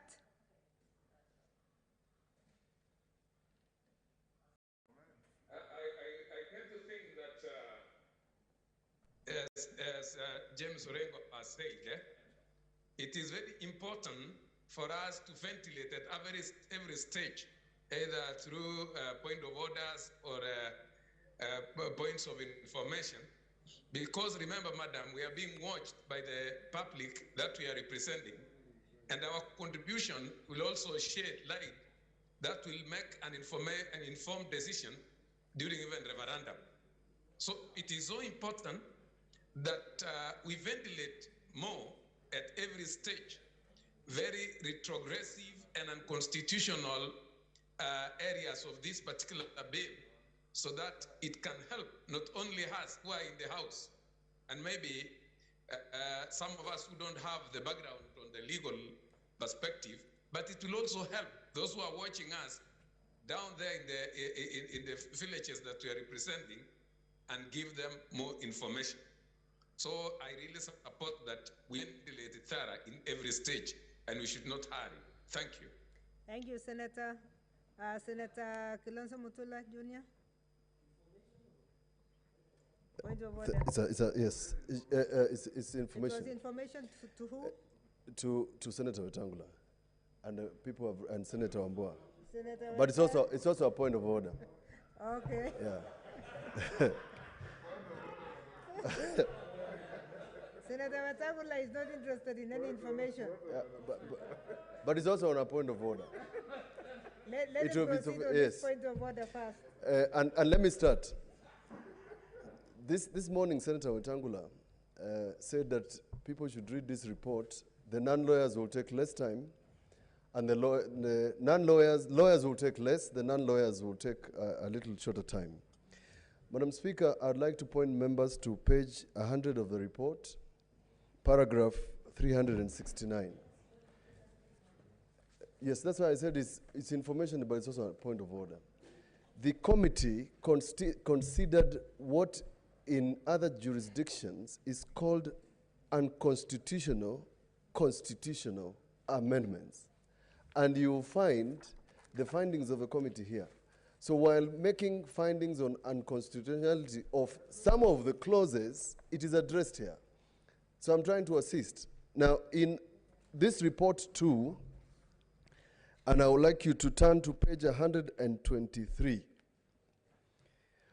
where we were looking at the jurisdiction of Parliament vis-a-vis other jurisdictions insofar as amendments are concerned. Now, in the case that we have cited here, and is a provision in the Constitution of India, and it reads as follows.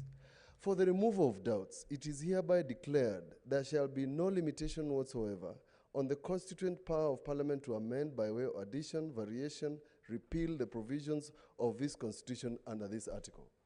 So in making this comparative jurisdiction, we were looking for security of a similar provision of doing the same when we are here.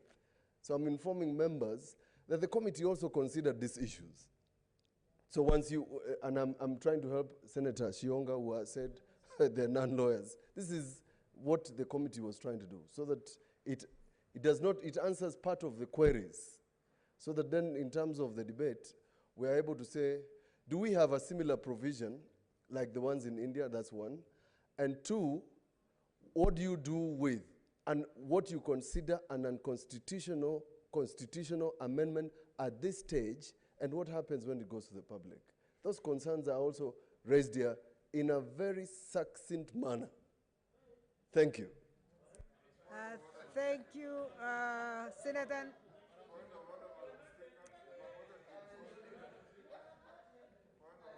Order, senators. There is a point of order from Senator Nderitu. John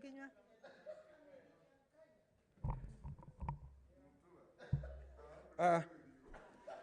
Thank you, Madam Speaker. Yeah. I'm following closely what Senator Chair for the Legal, Senator Fonyamira, is saying. But, Madam Speaker, it would be more informing if after he finishes, we can hear the report of the minority leader, or we can hear from Senator Sakaja, so that we can compare and get the gist of the matter, Madam Speaker. Because as they said, as it is said, Madam Speaker, it will be better for us now. Once I'm following closely. The reason, Madam Chair, I'm saying this. Madam Chair, the reason I'm saying this is because you said after Senator Okongo Omogeni, you said the person that will follow is Senator Kangata. So I was just requesting so that we can compare, Madam Speaker. We can compare the two reports and we can be more informed, Madam Speaker. Senator Kinyua, order. I think I have given assurance to Senator Sakaja that both of them are priority contributors. So we'll still start with Senator Kangata and we'll get the reasons of the minority report. So the two are flowing. So there is no problem. The next point of order is from Senator Nyamunga Rose. I have a list of points of order. Yeah, mine is very simple, Madam Speaker.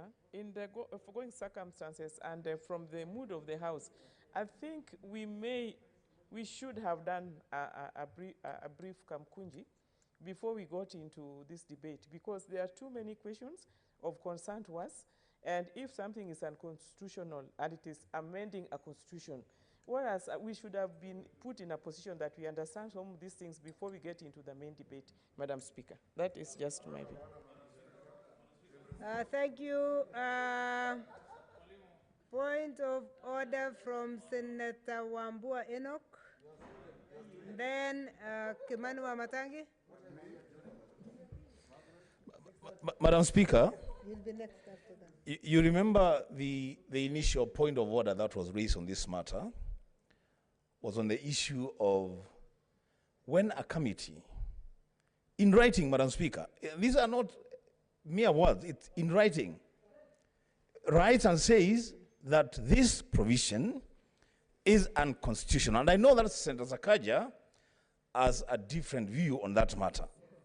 But when the main report of the committee says this matter is unconstitutional, how do we as leaders proceed to pass an unconstitutional provision and assume that the public will cure that mischief when it goes to the referendum? How would that be cured? Thank you, Senator. Remember, we are posing this question so that the chair can respond. So please let's not repeat any of them because he's writing them down.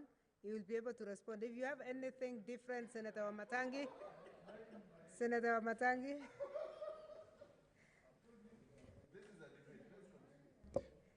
And let's try to avoid going for debate. Yes, I know you have requested to give points of order, which I have allowed, but let's avoid the debate because you have your 20 minutes inter.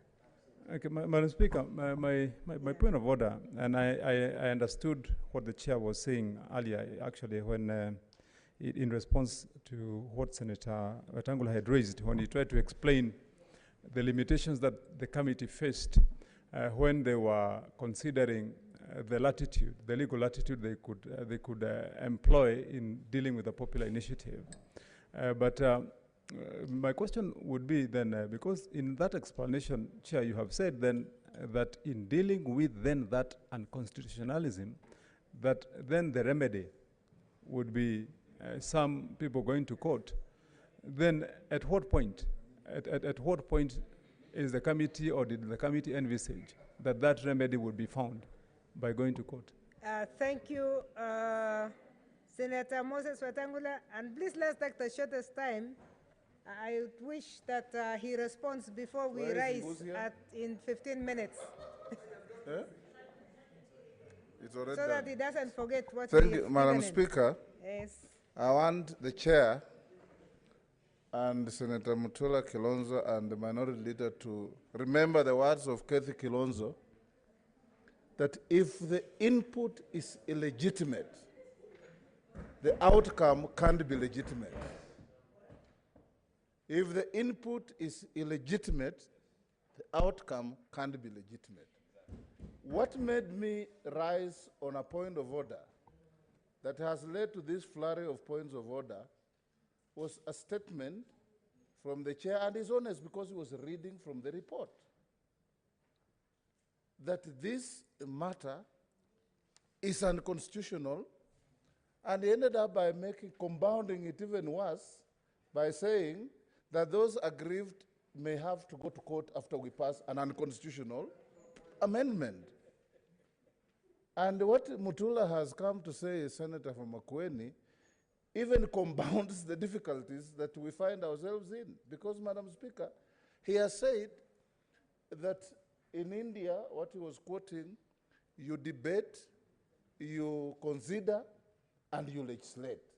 What we are doing here, we are neither considering, nor debating, nor legislating. We are just a conveyor belt. We have been told so. We must pass as is where is. So we are telling the committee that the conclusions they have made are grossly inconsistent with what they are telling us as a House to do, and that they could have done better, and we need to pass this amendment, but let's not pass an amendment and go down in history in ignominy as a House of Parliament that did something that jurisprudence will be sneering at every twist and turn. We want Senator Mogeni, as you go through your treatise from the committee, to help this House understand. Because I do not believe that what is unconstitutional becomes constitutional simply because you have passed it. It can't be, Madam Speaker.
About explaining, asking for clarifications. Yes. So let's allow him to finish, and then tomorrow he will still have 20 minutes. Thank you, Madam Speaker.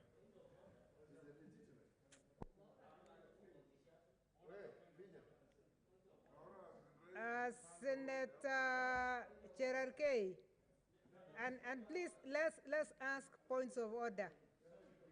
Point of order. Let's not seek explanations now because we have the time tomorrow. Madam Speaker, maybe it escaped my attention, but you are telling the chair to conclude, but you have not given him direction to respond to our earlier. Now, the candor of the committee with regards to the real findings of his committee in this report. Why? Because Senator Orengo said that as and when this BBI constitutional amendment bill was with the county assemblies, it was a draft bill. And then when it comes to the parliament, it then becomes a proper bill to the people. Now, if that then is the case, parliament amends bills. Then he goes ahead to make a conclusion that as per Article 257, we have no powers to amend. So what is this inconsistency that we are hearing? So I think what I would ask, that is it not in order that we just listen to the report of the chair, but of course with the understanding that because even if it's unconstitutional, we have nothing to do, he's just highlighting what then cannot be done by this parliament. And in that case, Madam Speaker, if you look at the promoters of this bill, they say that this is a constitutional consensus. Now, this is a cocktail, therefore, Madam Speaker. And if you take juice and you are taking a cocktail from different fruits, it's sweet, yes, but you'll find some lump inside that juice. You can't say the juice is not sweet. I thank you. Thank you. Senator Mogeni, you have 5 minutes plus 20 minutes that will spill to tomorrow. You know, Madam Speaker, there are some matters we cannot run away from. I began by stating to this House that this committee, Madam Speaker, I started by saying that this committee made a serious inquiry as to whether this is a bill under Article 257 initiated by the people of Kenya, or it's a bill initiated by Parliament under Article 256. And Madam Speaker, each finding had consequences. If we had found that this was a bill under Article 256, then it would not be a bill that carries with it the supremacy of the people of Kenya. But Madam Speaker, the moment the committee made a finding that this is a bill under Article 257 of the Constitution of Kenya, then it becomes the property of the people of Kenya, and this House has got no role in amending it. That is the finding of the committee. And that's what we have before us in the House. So if we begin by understanding, Madam Speaker, that that is the finding of the committee, then things will be easier for us. Everything else is an observation that was being made by our committee. If, on the other hand, the committee had made a finding that this House has powers to amend, then I would have come with proposals to amend. So we were told by experts, and it's in the report here, that where we have issues as to an article in the Constitution that does not have clarity, the recourse is to go to a court of law and seek an interpretation. And Madam Speaker, we have done so as a House. We have gone to court on several occasions, seeking interpretation on some articles of the Constitution that are not clear. So I know that there could be some of us, my friends, honorable senators, who are of the view that under Article 257, you can amend a bill that has been brought under Article 257. Madam Speaker, with tremendous respect, I don't have those answers. What I have is the findings of the committee that bills to amend the Constitution initiated by the people with signatures, in this case 3 million signatures, this House has got no powers to amend. But if I'm wrong, somebody can seek a ruling from the Speaker if the committee is wrong, or somebody can go to court and seek an interpretation.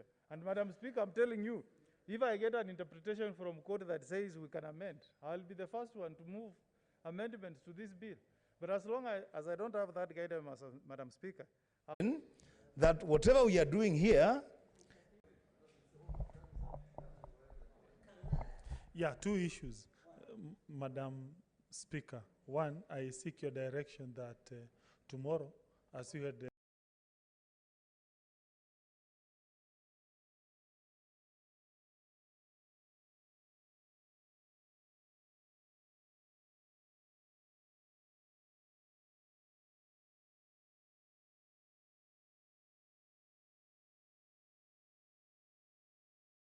rightly stated that after he's done, I can come after him immediately. That is number one. Number two, it is also, I'll be seeking the chair also to clarify to members that currently there are two different bills that are being considered, which are very different in the National Assembly and in the Senate. And what is the effect of that? We would want him to tell us what is the effect of the fact that the bill which is here, which is IBC certified, differs with the one that is in the National Assembly. Thank you. Now, that was not a point of order. It's some new information we have never had in this house. No, it is in the report. The last point of order is from Senator Halake, and you have only 30 seconds. Oops. Thank you, Madam Speaker. Madam Speaker, the points of orders are becoming disorderly, and I think this is now becoming, we've sat here the whole afternoon. Is it in order for members to just, why not have it's frivolous, because really we need to make sure. Yes, it is. Madam Speaker, the points of orders are becoming points of disorders. Yeah. Thank you, Senator. I think for the 1 second that is that is remaining, I just want to inform the House that you'll have a chance tomorrow to use your 20 minutes. Please use your 20 minutes wisely so that you are able to get the points across. Thank you. Honorable Senators. The list remains, it's changed. It is now 6:30 p.m. Time to interrupt the business of the Senate. The House therefore stands adjourned until tomorrow, Thursday, 29th April 2021 at 10 a.m. and the chair will have 20 minutes to finalize. These disorderly